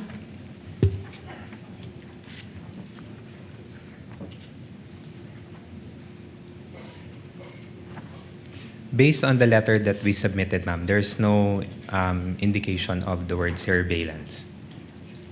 Dahil nga, ang purpose na sinabi ninyo ay, and I quote, "for in consideration of the safe implementation of the various projects and activities under the Good Governance Program and the conduct of official engagements and functional representation."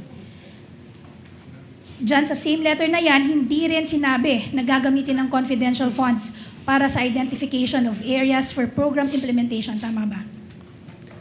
It is not specifically stated, ma'am, in the letter, ma'am. Although in the letter, ma'am, there's already in consideration for of the safe implementation of various projects and activities Yes. under the good governance. Pero hindi sinabi dito na the confidential funds will specifically be used for identification of areas for program implementation. Based on the letter request, ma'am, there's no specific explanation, ma'am. And the explanation given was in fact for the safe implementation of OVP initiatives and confidence building. Yes, Tama ba? based on the letter request, ma'am, that's the wordings that were indicated. And also, if you will refer to the fiscal and financial plan that you subsequently submitted to the DBM, sinabi nyo pa, nilagay nyo, sinaad nyo sa physical target, number of identified areas with surveillance conducted and monitored. Hindi ba?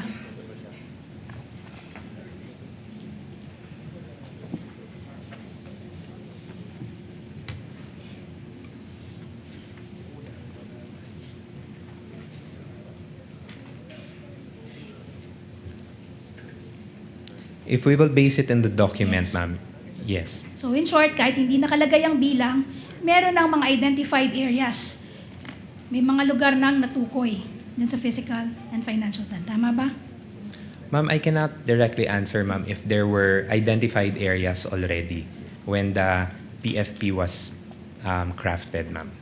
Okay. So punta na lang tayo ngayon sa August 22, dun sa dating August 22, 2022 letter. Na inamin mo nga, na as early as July 1, 2022, meron ng 7 satellite office na naitalaga. Sa Bacolod, Cebu, Dagupan, Davao, Surigao, Tacloban, Zamboanga. Tama ba? Yes, based on the letter that we submitted. Okay. And in that same letter, naglaki pa kayo ng Annex A na parehong sulat ng aktual na benepisyaryo ng medical assistance linggo-linggo mula unang linggo ng July 22 hanggang sa mga sumusunod na panahon. Tama ba? Yes, this is the projection that we submitted.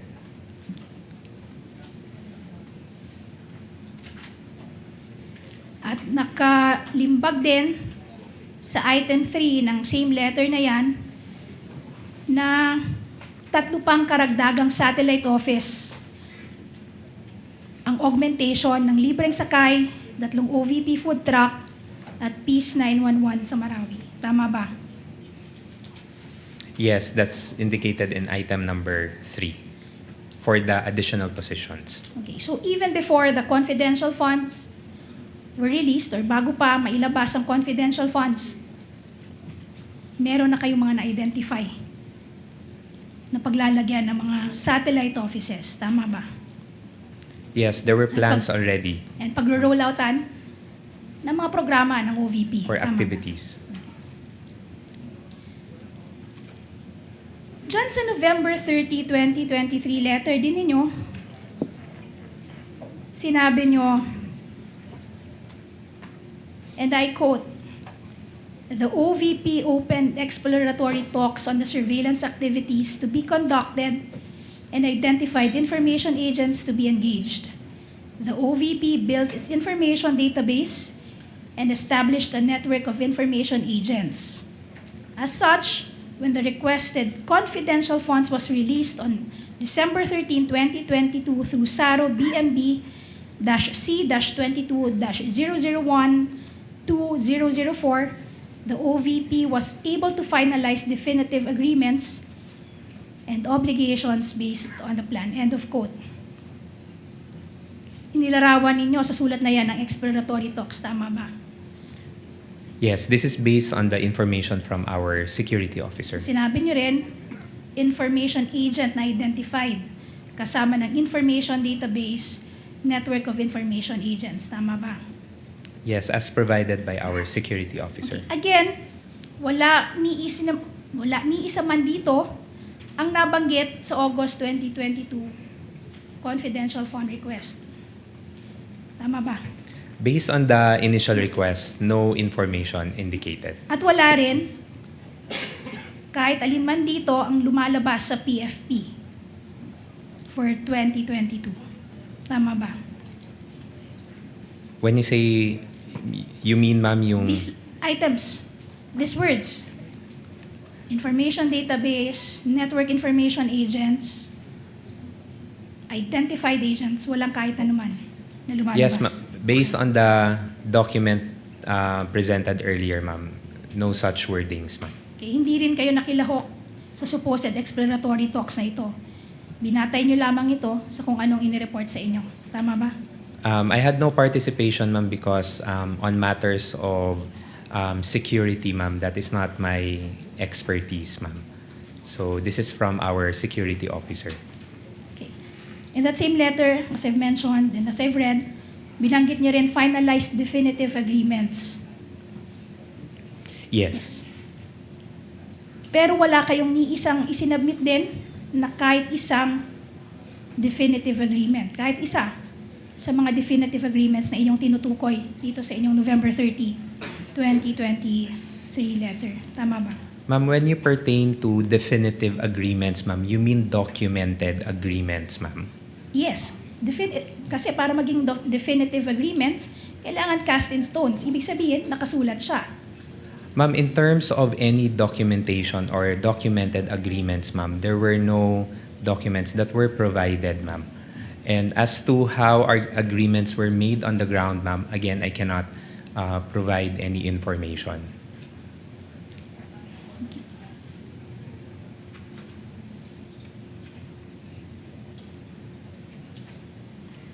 You will confirm that from the time the SARO was released on December 13 to the drawdown of the check noong December 20, 2022, itong araw lamang ang naglapse.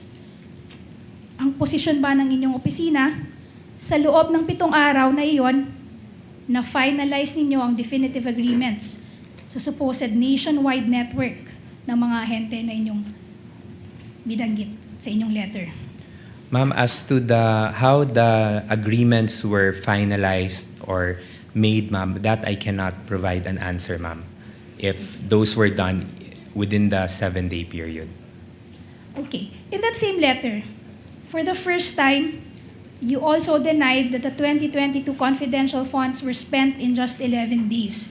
And your explanation was, and I quote, "On December 20, 2022, a cash advance for confidential fund was drawn to facilitate payment."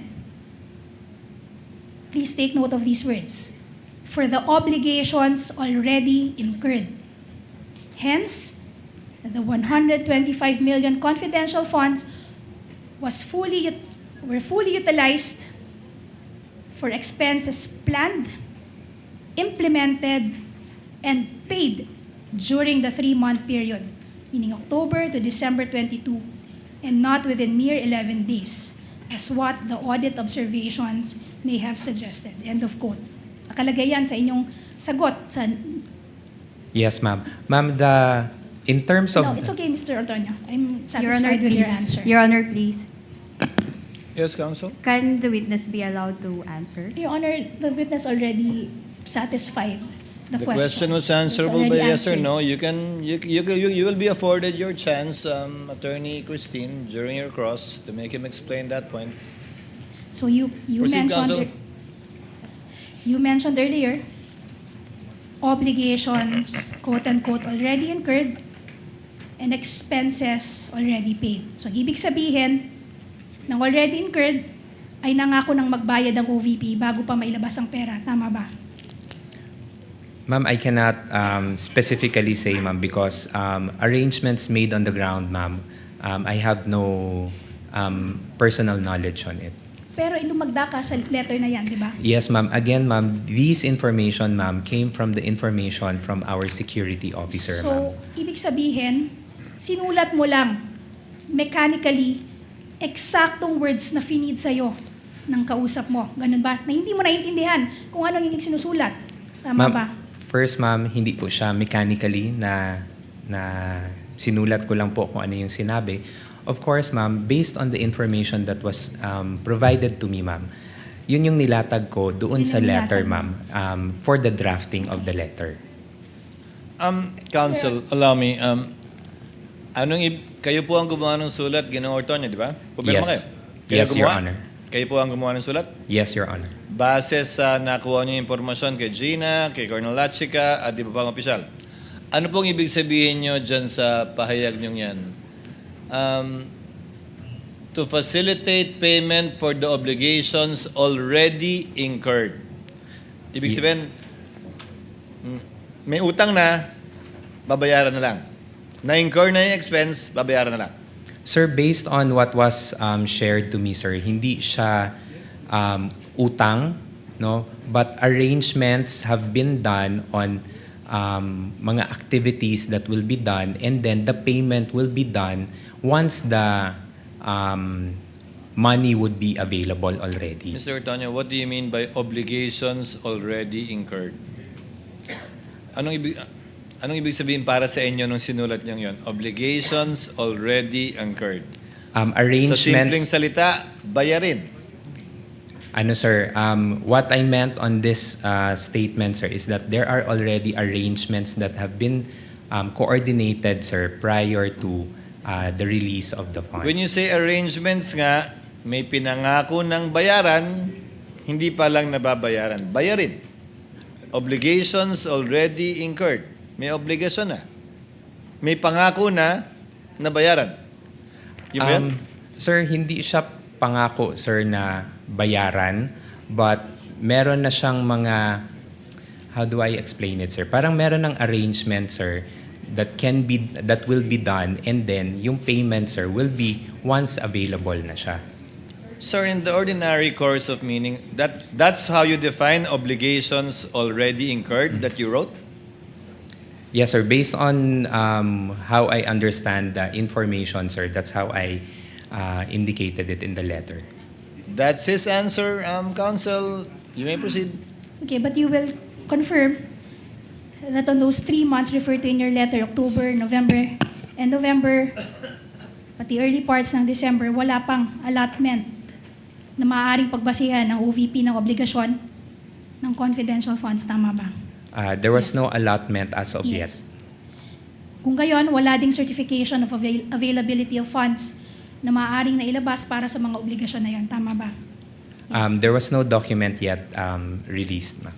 Okay. Alam nyo din, Mr. Tonyo, dahil sa tagal ng inyong paninilbihan bilang kawani ng gobyerno, alam niyo na walang obligasyon ng gobyerno na maaaring pasukin na walang appropriation at katumbas na allotment. Tama ba? That's correct, ma'am. At alam din ninyo base doon sa joint circular na iyong paulit-ulit na sinight sa mga letters ninyo, alam ninyo na ang cash advance ay dapat mauna sa gastos. Tama ba? That's correct, ma'am. Hindi ito maaaring legal na gamitin para i-reimburse o pantakip sa mga gastusing nagawa na. Tama ba? For reimbursements, ma'am, yes, Yes. that's indicated in the Yes. JC. Okay, thank you. Now, pumunta na tayo sa your reply to notice of suspension. Ikaw din sumagot sa reply. Ikaw din ang sumagot sa notice of suspension. Di ba? Yes, ma'am. I'm one of the signatories. The notice of suspension that I'm referring to is prosecution's exhibit P-I-13-A.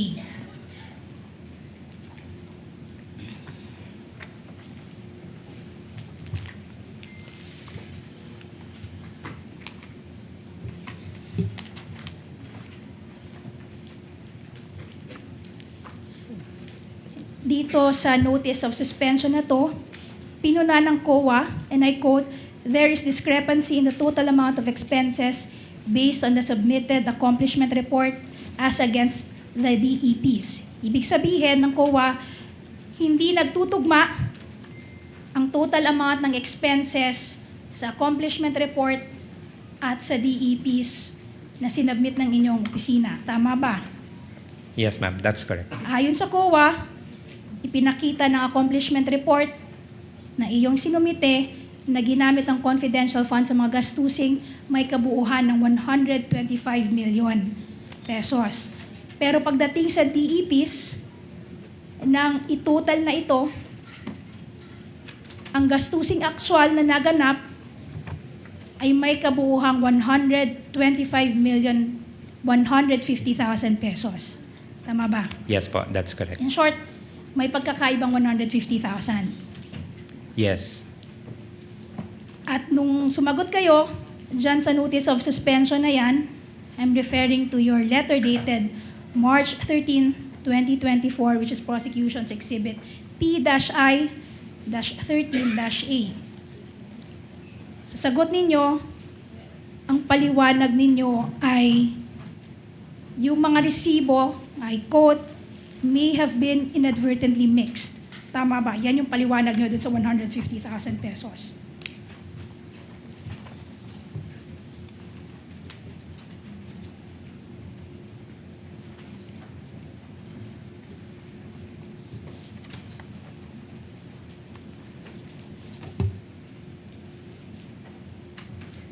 Yes, that's correct. Based on our reply. But 9 days later, sumulat ka ulit sa COA supplementing that earlier reply. Your supplemental reply is dated March 22, 2024, which is prosecution exhibit P-I-13-B. Now, dyan sa supplemental reply, ipinaliwanag niyo muli yung discrepancy ng 150,000. Ngayon, ang paliwanag ninyo, I quote, "The reconciliation shows that an amount of 50 pesos under payment of reward and an amount of 100,000 pesos under purchase of supplies were provided by Assistant Secretary Lemuel G. Ortonio out of his personal funds." Tama ba?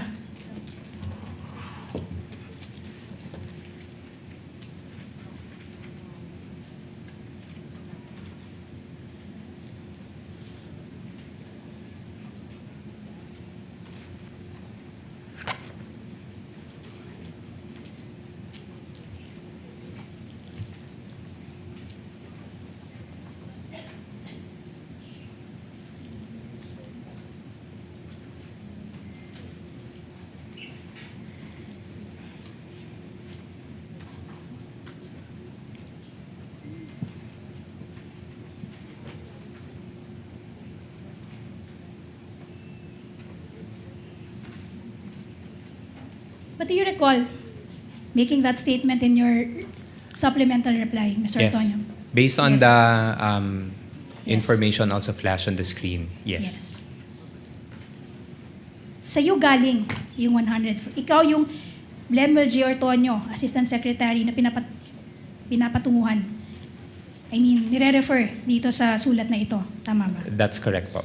So alam mo rin, dahil ikaw ang nag-abot ng pera, alam mo rin kung kailan siya inabot. Kung kailan siya binigay. Tama ba? Yes. So by the time that you prepared your initial response to the notice of suspension, your letter dated March 13, 2024, yung Exhibit P-I-13-A na sa inyong tiningnan kanina, at that point, alam niyo na rin na nagbigay ka ng 150,000 pesos. Tama ba? But I had to Yes. confirm first with our special disbursing officer at the time. So we needed to make a reply. So we sent an initial reply and submitted a supplemental reply. So you are trying to say na ginawa mo yung letter dated March 13, 2024, nakapagbigay ka na ng explanation na hindi mo pa verify dun sa special disbursing officer at sa security officer. There is already a coordination. There was and already a coordination. Yes, Pero but hindi mo naitanong. Naitanong mo lamang 9 days later. that's why we submitted a supplemental reply to ensure that we provide the proper information. At sinabi nyo pa rito, that was due to the urgency of the expenses. So, ibig sabihin, may sinabi sa inyong expenses na urgent, kaya humingi ng 150,000. In short, pinaliwanag sa iyo kung bakit humingi ng 150,000. Yes? Ang Yes. nilapit po ito sa akin ni Miss Gina Acosta, our At sinabi SDO. niya. And then she mentioned that there was a request from Colonel Chica for an urgent. And there was urgency for that Yes. request. Diba? At hindi rin karaniwan na may hihingi sa'yo ng 150,000 from your own pocket. Hindi naman to karaniwang ginagawa sa OVP, or karaniwan ba ito? No, it's not No. common. Okay. Pero nung gumagawa ka ng notice of suspension, bigla mo nakalimutan na merong 150,000. Sinabi mo na kanina, Let na her finish her in-explain question sa'yo, and then I will hear your objection, Counsel. sinabi mo na kanina na pinaliwanag sa inyo ni Ms. Acosta na galing kay Colonel Chica yung paliwanag ng urgency for the request. Tama ba? Yes. Counsel? Asked and answered already, Your Honor. Proceed, Attorney May. Okay. Yung, Mr. Artonio, your salary grade 29, correct? That's correct, ma'am. And you're receiving roughly how much in salary monthly? Mr. Artonio? Your Honor, please. What is the objection, Counsel? Relevance This is of the very question. relevant, Your Honor. It goes into the credibility of this witness. And if you can afford 150, Counsel, if you remember, Gina said the same yesterday. Witness will please answer the question. Salary grade 29, roughly about 180, 190 gross. So yung binigay mo ng na 150,000 from your personal funds, that's just around 40,000 short of your monthly salary. Tama ba? That's correct. Yes. Nung binigay mo ba ito, yung 150,000, may hiningi kang resibo, patunay na nagbigay ka ng 150,000? At the time po, because of the urgency and dahil humingi po ng tulong si Miss Gina sa akin, I provided her with the request. And were you able to recover the 150,000, Mr. Artonio? Unfortunately, ma'am, I was not reimbursed anymore. You were not reimbursed. Up to today, Mr. Ortonio? Yes, Your Honor. I wasn't reimbursed anymore. At etong 150,000 naman na ito, hindi ito nag-appear. Yung pagbigay mo ng 150,000, hindi ito nag-appear sa kahit anumang record ng Office of the Vice President. No. Hindi.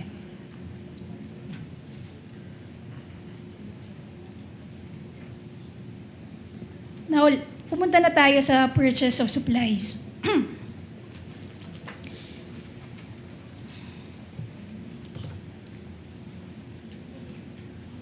Okay, Mr. Ortonio, kasama sa sinasabi niyong pinaglaanan ninyo ng confidential funds ay ang purchase of or payment of purchase supplies, payments of tables and chairs, payment of desktop computers and printers. Tama ba?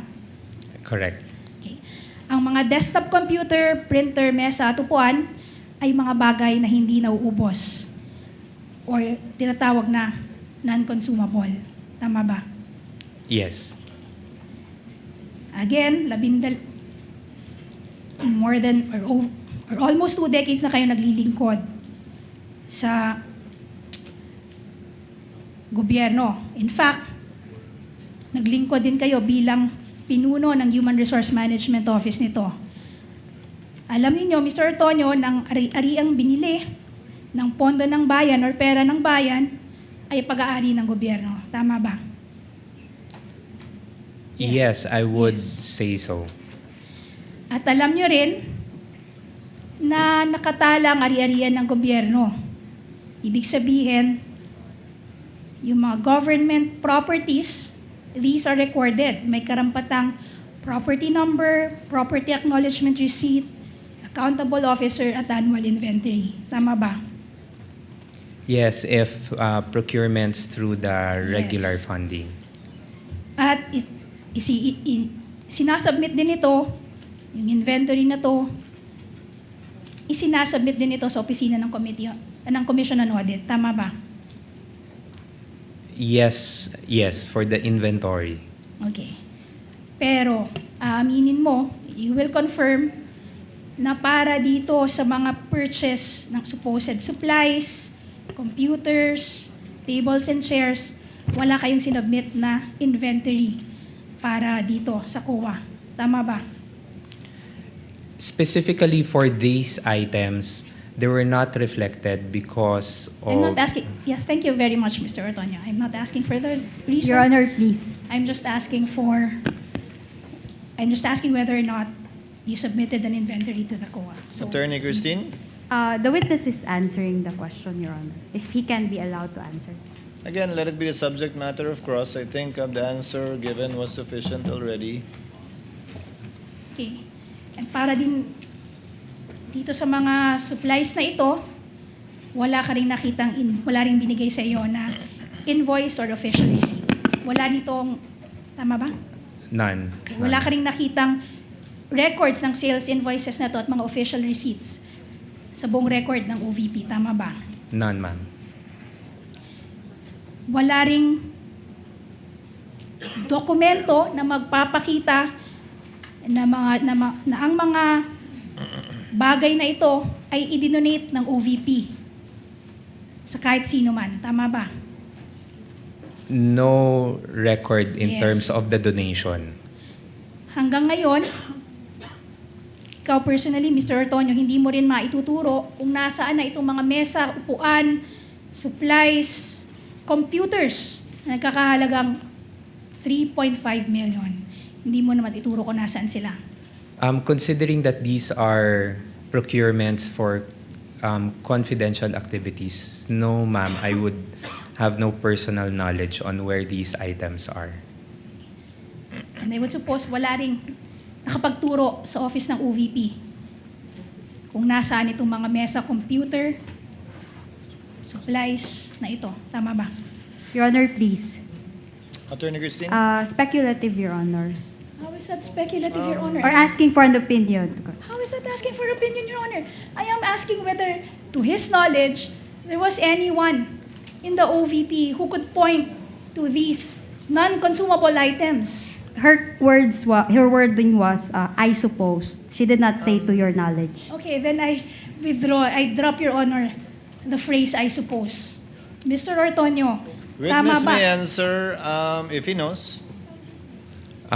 No, I would not have any knowledge also if there are other personnel in the office who would know in the OVP.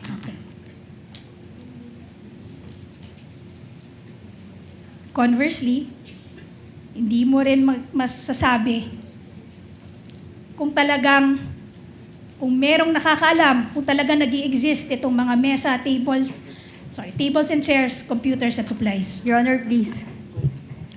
Already asked and answered and repetitive. Move on, counsel. Okay.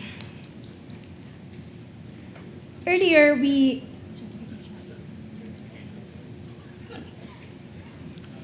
Mr. Antonio, we just parked one item, yung certifications that were attached to the liquidation reports.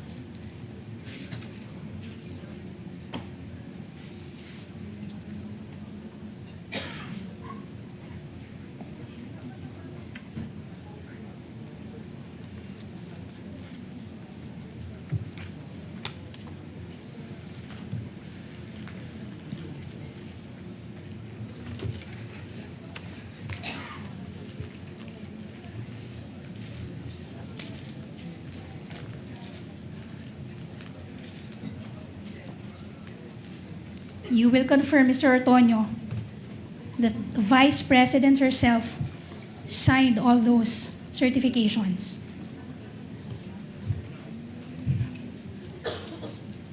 Yes, ma'am, based on the documents that were presented. By the way, Mr. Antonio, earlier you mentioned that you submitted PIORs. Did you ask Ms. Acosta and the security officer kung meron man, ano-ano itong mga threats na na-identify in the course of the disbursement of the confidential funds? Naitanong nyo ba? No, I did not ask anymore, ma'am. Okay. So just to summarize, Mr. Antonio, doon sa August 22, 2022 letter, may I request the technical booth to please flash on the screen. Kindly flash the August 22, 2022 letter signed by Mr. Ortonio.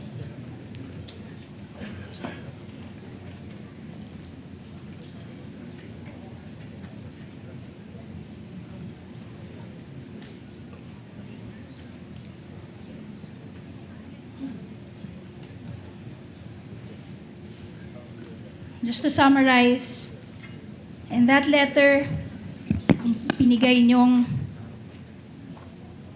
paliwanag para sa confidential funds ay para sa tatlong bagay. Good governance program, functional representation, para sa travel ng Pangulo. Tama ba? Can I see the document first?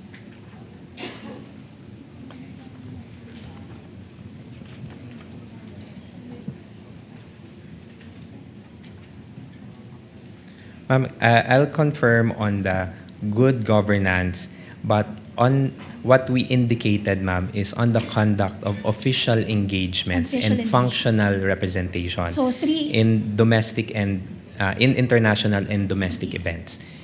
so three items, three projects, or three items.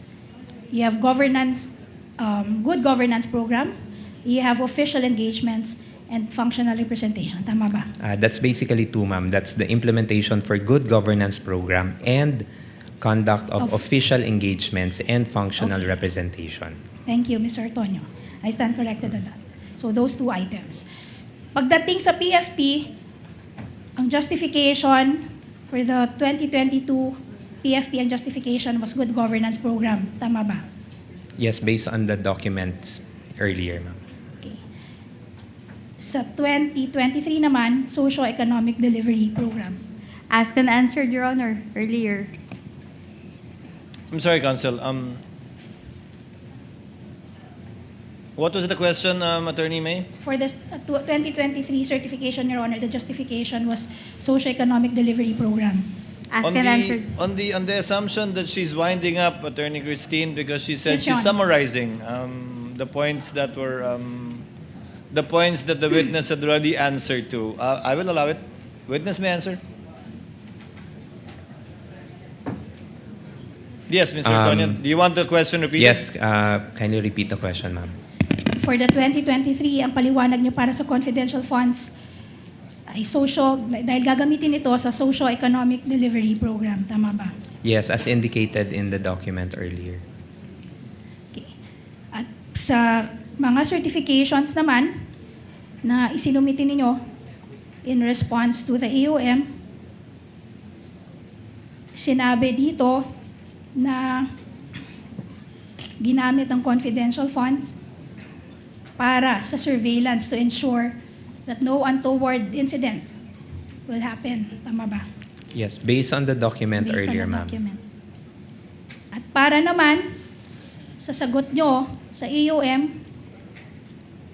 pati sa NS, ang sinabi naman ninyo, gagamitin ang confidential funds para sa surveillance activity that would help you determine and identify areas kung saan i-roll out yung mga proyekto ninyo. Tama ba? That's one of the That's one of the justifications that we indicated. which never appeared in the prior documents. Tama ba? Yes. So in short, nagbigay kayo ng 4 na bersyon, 4 na rason para sa isang pondo. Tama ba? Your Honor, please. I was expecting something, Attorney Christine. Yes. Yeah, it's misleading, Your Honor. 4 na version and conclusion of fact. Your Honor, if I may, Your Honor. I'll allow it, Attorney Christine. Thank you. The witness is intelligent enough to be able to identify that indeed some answers were different from the previous ones they gave. And just to set the record I'm just straight, not Your so Honor. sure if it's 4, but Just to set the record straight, Your Honor, I did not say 4. I mentioned 5. So, ang dinig ko nga 4 eh. Ang dinig ko Sorry. 4 eh. 4. Yes, So I 4. don't know the number of versions you have, but you do admit that several versions or explanations were given, not For the the same. same For the funds. same expense. There were different justifications. Okay, Yes. different justifications for the same fund, for the same confidential fund. Tama ba? Can I Yes. clarify? Just say yes or no. There were four There explanations. were 4 explanations for the same fund. Yes. Yes. Yes. So in short, paiba, you will also agree with me na kapag paiba-iba ang rason, maaring nagsisinungaling lang or talaga namang ito ay isa lamang scam. Your Honor, please. You and I both know, Attorney May, I have to sustain whatever basis for the objection Attorney Christine may Yes, Your give. Honor. Move to strike the scam and nagsisinungaling. So stricken off the record. Last item, Your Honor. Yes, proceed, Attorney May. Okay, Mr. Antonio, kanina sinabi mo na si Vice President mismo ang humingi ng confidential fund sa simula pa lang. Siya ang humingi ng 250 million mula sa DBM. Tama ba? Yes. Siya rin ang nag-decide kung magkano amount ang ire-request. Tama ba? Ultimately, sa kanyang nanggaling ang desisyon. Tama ba? Yes. At pinirmahan niya rin ang approval para sa pag-release ng pondo. Tama ba? Through the disbursement vouchers. Tama ba? Yes. Yes. Pinirmahan niya rin ang mga liquidation reports at certification supporting the liquidation reports. Tama ba? Yes. Okay. In short, you will agree with me. This whole confidential funds matter, ang arkitekto at mastermind nito ay si Vice President Sara Your Honor, Duterte. please. Your Honor, please. Objection.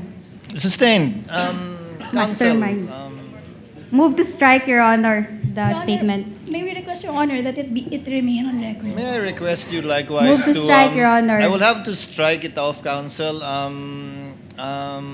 Kindly replace it with words that are more acceptable, such as that everything was approved by and with the consent of or with the full knowledge of. It's up to you. I don't want to put words in your mouth. Mr. Antonio, she was the architect. Yung confidential funds na to, Objection, Your Honor. kung paano ito i-disperse at gagamitin, i-utilize, Objection. siya ang architect ng buong ito. I will have to sustain the objection again, Counsel. Allow me. Mr. Tonyo, lahat ng nangyayari at ginawa kaugnay ng confidential fund mula sa paghingi nito sa DBM, sa paggastos, kung paano ito ginastos, paano ito niliquidate, kasabay na yung mga sagot na binigay kaugnay sa OEM, Notice of Suspension at Notice of Disallowance. Lahat ito ay alam, nasa ilalim ng supervision, pinahintulutan at inotorisa ng ikalawang Pangulo. Wait. Can Gusto mo can isa-isa ko? can you repeat, Your Honor? Lahat ng bagay kaugnay sa confidential fund mula sa pag-request, sa pag-release, sa pag-encash, sa paggastos, sa pag-liquidate, sa pagsagot sa mga AUM, Notice of Suspension at Notice of Disallowance, ay una, nalalaman ng ikalawang Pangulo. Pangalawa, inotorisa niya base sa mga pirma niya sa iba't ibang dokumento. At pangatlo, ay nasa ilalim ng kanyang supervision bilang head of agency. Would that be an accurate statement or tell me if it's not? Based on my understanding, sir, and based on what I know, sir, yes, the Vice President knows about the confidential activities and how it is being implemented. I'll pursue it further. May ginawa ka ba na hindi alam o inauthorize ni Vice President Sara kaugnay sa confidential funds kasabay na yung pagsagot mo sa mga AUM, Notice of Suspension at Disallowance? None, Your Honor. Lahat alam niya at inauthorize niya. Yes, Your Honor. Sa pagkakaalam mo, may ginawa ba si Gina o si Colonel Lachica kaugnay ng confidential funds mula sa disbursement, mula sa withdrawal, disbursement at liquidation na hindi nalalaman o inautorisa ng ikalawang Pangulo, if you know? As to Miss Gina and Colonel Lachica, Your Honor, I would have no personal knowledge on it. Okay. Your Any Honor, final questions, Attorney May? That would be all for direct, Your Honor. Your Honor, please. Yes, Attorney May, Attorney Christine, rather. Before we release the witness and adjourn, Your Honor, there is a consensus, Your Honor, that we will ask the court, the respondent would like to ask the court to remind the prosecution, Your Honor, not to use inappropriate words, Your Honor, like scam, mastermind, nagsisinungaling. This is the third time, Your Honor, that we have heard those words, specifically the word scam. And this is a solemn proceeding. This is a court of law. This is a court of procedure, and actually a court of decorum. And we are not supposed to make insinuations, accusations, or conclusions, Your Honor. So we request the court to kindly remind the prosecution.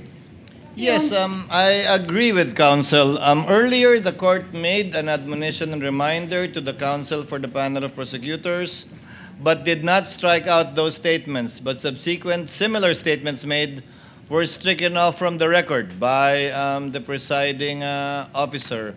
But it does seem that it's becoming a, I would rather use the word habit than pattern, for the panel of prosecutors to close their direct with such strong statements. So kindly, yes, what is the pleasure of Senator Judge Cayetano? Thank you, Mr. Presiding Officer, Mr. Senate President, dear colleagues. I'd just like to take note that so the presiding officer made a ruling. We all know the intention and the duties of the prosecution. We admire your passion in trying to prove your allegations, but we're also all aware that the medium is the message. So during the time of radio and even TV, you make that statement and then it is stricken off the record, it's forgotten. There's no, if I can use the word, mind conditioning. And in fact, when I first became a senator in 2007, talagang hahanapin mo talaga yung records. That's why even here, kapag ka may disagreements and medyo nadala ng emotion, pinapa-strike off the record. At pagka sa labas ng Senate nangyari, naghahamunan ng, you say that here, para magsagutan tayo. So the problem nga with coming up with words especially, and this for both sides and even for the senator judges, when we use certain words that can be, sa Tagalog, bansag. binansagan mo na na scam o scammer, binansagan mo na nagnakaw, etc. So personally, I don't mind if you use words that is already in your pleadings or in your articles of impeachment. But of course, it still should come from the witness unless you can frame it in a way that it's not only the dignity of the court. I'm just saying, let's all be aware that when we say it, even if we say withdrawn or even, both sides, kahit sabihin mo withdrawn na to, kahit sabihin mong nice try, etc. We know that that's for the cameras, not just for the court. Diba? Kasi kaming 24, whether we watch it here, we watch it in our cell phone, we watch it inside, kami magde-decide. But we all know we're also trying to convince you, not we. The prosecution and defense is trying to convince the public that either the Vice President or her office or whoever is guilty or innocent. So, yun lang, let's be circumspect without pointing fingers to anyone, both sides. Dahil nga, kapag may certain word na may not only negative but may emotional attachment, magba-viral na yan. And it will really affect the integrity not only of the court but of the decision sa huli. Diba? So, I just like to agree with you and emphasize na, you know, in the future, if you say that nagkamali, let's not kid each other. No? Kahit kaming mga senator judges, nagkakamali din kami. Lalo pag nag-i-interview na or nagkaharap na yung vloggers or yung traditional media. But once masabi mo, it takes a life of its own, diba? Those words. So we have to really be more circumspect in choosing our words, Mr. I will President. allow Attorney May to comment before we proceed with other administrative matters. Yes, Attorney May? Well, Your Honor, we apologize if sometimes we get carried away by our zeal and our passion, Your Honor. But we at the prosecution, we just want to call a spade a spade. Within limits, But- you may. Yes, Your Honor. But henceforth, to borrow the words of my colleague, Your Honor, we will try to behave. That will be part of the chair's ruling as well. However, since we're ending at 2:30, Attorney Christine, your cross will proceed tomorrow Yes, Your Honor. and redirect and recross as well. But with the permission of the counsel for the parties, the chair will begin the proceedings tomorrow with its ruling in regard to the August 12 manifestation of Attorney Sheila. So we will begin tomorrow with Attorney Ligutan, giving him his 5 minutes of explanation or not longer than that. The ruling, and then we'll proceed with your cross, Attorney Christine, and then your redirect and recross, if any, by Attorney May and Attorney Christine, respectively. In the meantime, before we adjourn, for the information of Senator Judges, according to the Senate President, we shall convene session at 3 p.m. The court acknowledges the report of the Clerk of Court with respect to the comparison of the acknowledgement receipts and directs the Clerk of Court to furnish a copy of its findings, which the presiding officer initially mentioned last week, to the counsel for the parties as well as the senator judges. So ordered. In relation to the condition of Edward Fajarda, I am in receipt of a report by Dr. Season, the Bureau Director of the Medical and Dental Bureau of the Senate, confirming the condition of Mr. Eduardo Fajarda, that he is recommended to have bed rest or to rest for 2 weeks, which began last August 20 and which shall end on September 3. Chair therefore instructs the Clerk of Court to issue the corresponding subpoena in the subsequent trial date on September 7, 2025 at 10 a.m. The court would also like to note and point out the manifestation yesterday of Attorney Sheila on the 5-day notice rule. When we check the TSN, just to make sure, the 5-day notice rule applies to witnesses not mentioned in the pretrial order. In regard to witnesses mentioned in the pretrial order, it will not apply, although as the chair already stated yesterday, you still have enough time, Attorney Sheila, because I think you will be able to cross Colonel, who's the first, would you know, Attorney May, who's the first witness, if ever, that you will call a Colonel? Colonel Boransing, Your Honor. If at all, the cross-examination of Colonel Boransing will happen on a Monday. So you still have more than enough time to prepare for your cross of the good Colonel. Then Tuesday. Then more than enough time. Good Yes, afternoon. Attorney Sheila. Good afternoon, Your Honor. Good afternoon, ma'am. Your Honor, I would just like to return to the presiding officer's statement on the application of the 5-day ruling or schedule for the disclosure of the witness. If I may just be clarified, because as far as I recall, this 5-day ruling was a product of the proposal and counter-proposal between the prosecution and defense during the pretrial stage. In fact, when the prosecution submitted its proposal, its written proposal, the initial proposal by the prosecution was only for a 3-day prior period to disclose the witnesses. But we counter-proposed that parties be allowed at least 5 days so that each party may be given ample time to prepare for the examination of the witnesses. And so I'm partly confused, Your Honor, as to the statement that the 5-day rule only applies as to the witnesses who were not disclosed in the pretrial order. When we checked, counsel, that was the ruling on the chair. In fact, twice. In fact, however, having said that, this situation is unique, as pointed out by the lead prosecutor yesterday, because their intended witness is unavailable because of an ailment, and that they had to fill in with a new witness who is in the pretrial order. And given the amount of time being spent on the witnesses and the interjection of judges, in any case, you will still have your 5 days. In fact, more than 5 days, Attorney Sheila, for this witness. Yes, and Your- the presiding officer will be conscious of the fact that, as much as possible, the witnesses for the following week should be announced by the lead prosecutor on a Wednesday the week before. Okay. To afford ample time for both sides to prepare, even when it comes when your time comes, Attorney Sheila, to Yes, present your Honor. evidence in I chief. understand, Your Honor, but if I may just be allowed also to explain Yes, ma'am. further my concern. My concern is that if this is the new rule moving forward, that it would seem to me that there would be no more period or prior period to be observed in relation to the disclosure of witnesses for the following days or hearing dates, then that would be a concern, not only for the defense, but also for the prosecution when the time comes for the defense to present its witnesses. And so, and also, I recall that at the start of this trial, the court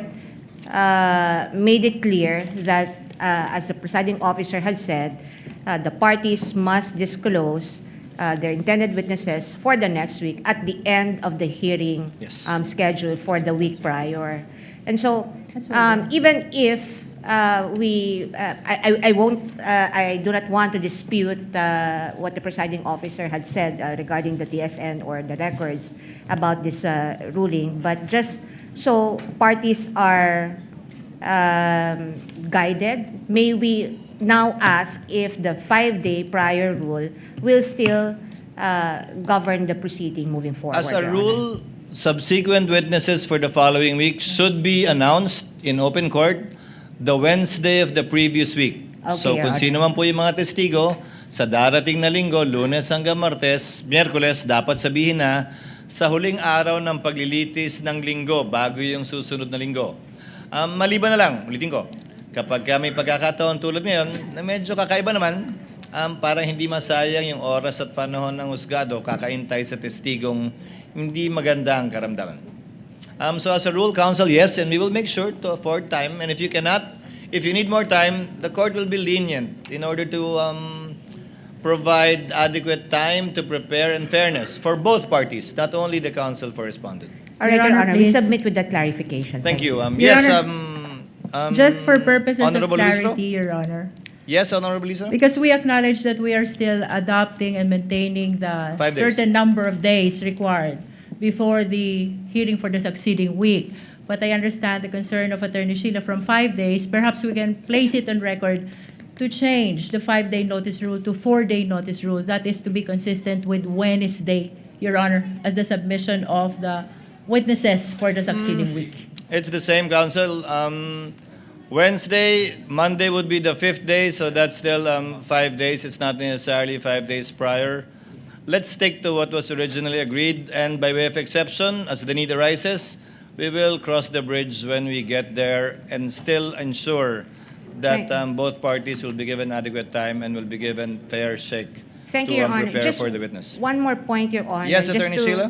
avoid any ambiguity, may we also request a disclosure be made via email, Your Honor, so that the disclosure be received by the other party in a timely Via manner. email Thank you. before the trial on Wednesday, because on a Wednesday we'll hear it anyway. We're Attorney okay Sheila. at the end of the trial day on Wednesday, Your Honor. But we'll hear it anyway in open court. Well, whether they do it in the morning or if they choose to do it after the hearing on Wednesday. Your And Honor. Thank you. one more thing, Honorable Luistro, Chair would like to remind the prosecution to kindly submit the proposed circumstances or stipulation, facts for stipulation and documents for stipulation at least a day before the witness is set to be presented, so that the counsel for respondent will have ample time to review, study it, and hopefully shorten the proceedings by stipulating to it. Same ruling applies to the counsel for respondents when their time comes to present their evidence in chief. We know the We instructions, Your submit, Your Honor. Honor. Thank you. What is the pleasure of Senator Judge Zubiri? Yes, thank you very much, Mr. President. Before we adjourn today's session, I'd just like to ask, broad strokes, the timelines moving forward for the impeachment proceedings, because we're also entering the budget season. As a matter of fact, Monday to Wednesday, nandito na po tayo from 9 to, well, ako kasi majority leader po tayo, so I'm last to leave. So 9 to 8, nandito po ako, kasama na ibang mga kasamahan ko dito. Monday, Tuesday, Wednesday. Thursday is hearing of our committees. And we have only one day to have our committee hearings. And so we just like to be guided accordingly. Once the budget starts being discussed, all departments will be coming here. Thursday, Friday, Saturday siguro, abot tayo ng Saturday. So wala nang pahinga yung mga staff natin. I just want to know from the presiding officer, what is the plan? Are we going to take this all the way up to December? Because Burr months are fast approaching. I think in 2 weeks' time, Jose Marichan will be singing again in all the malls. Kidding aside, we just need to be guided accordingly for our legislative calendar as well, Mr. President, presiding officer. Just broad strokes, maybe from the prosecution. Do we know, are we going to finish this before the December break? Because we want to know if we're going to continue all the way till February on this topic, so that in the legislative calendar, we can also make adjustments. Meron po tayong legislative calendar that we approve both houses. So at least kami, also, if there's an impeachment calendar, then we can be guided accordingly, because the chairman of the Committee on Finance is heavily stressed out. Every time I see him, he doesn't know how we're going to have the hearings all together, Mr. President, Mr. Presiding Officer. Just some queries, administrative queries, so that we can move forward and make both the impeachment calendar and the legislative calendar work for these two proceedings, which is basically the impeachment and legislation, Mr. President. To respond to Senator Judge Zubiri in broad strokes, the presiding officer is optimistic and hopeful that we will complete these proceedings before the end of the year. Second, we will be having a more specific schedule for the impeachment once our chair of the Committee on Finance comes up with his calendar for the deliberation on the budget. Given that that is the most important piece of legislation that the Senate as a legislative body is supposed to pass, we have to allocate enough time for that to ensure its passage before the end of the year, giving due consideration to the Bicameral Conference Committee as well as inputs coming from the House of Representatives through the GAB. So once that comes out, Senator Judge Zubiri, we can roughly give you a picture and idea with respect to the timeline and the schedule, and if we will shift, and if we will indeed shift, how and when. Also for the information of the parties.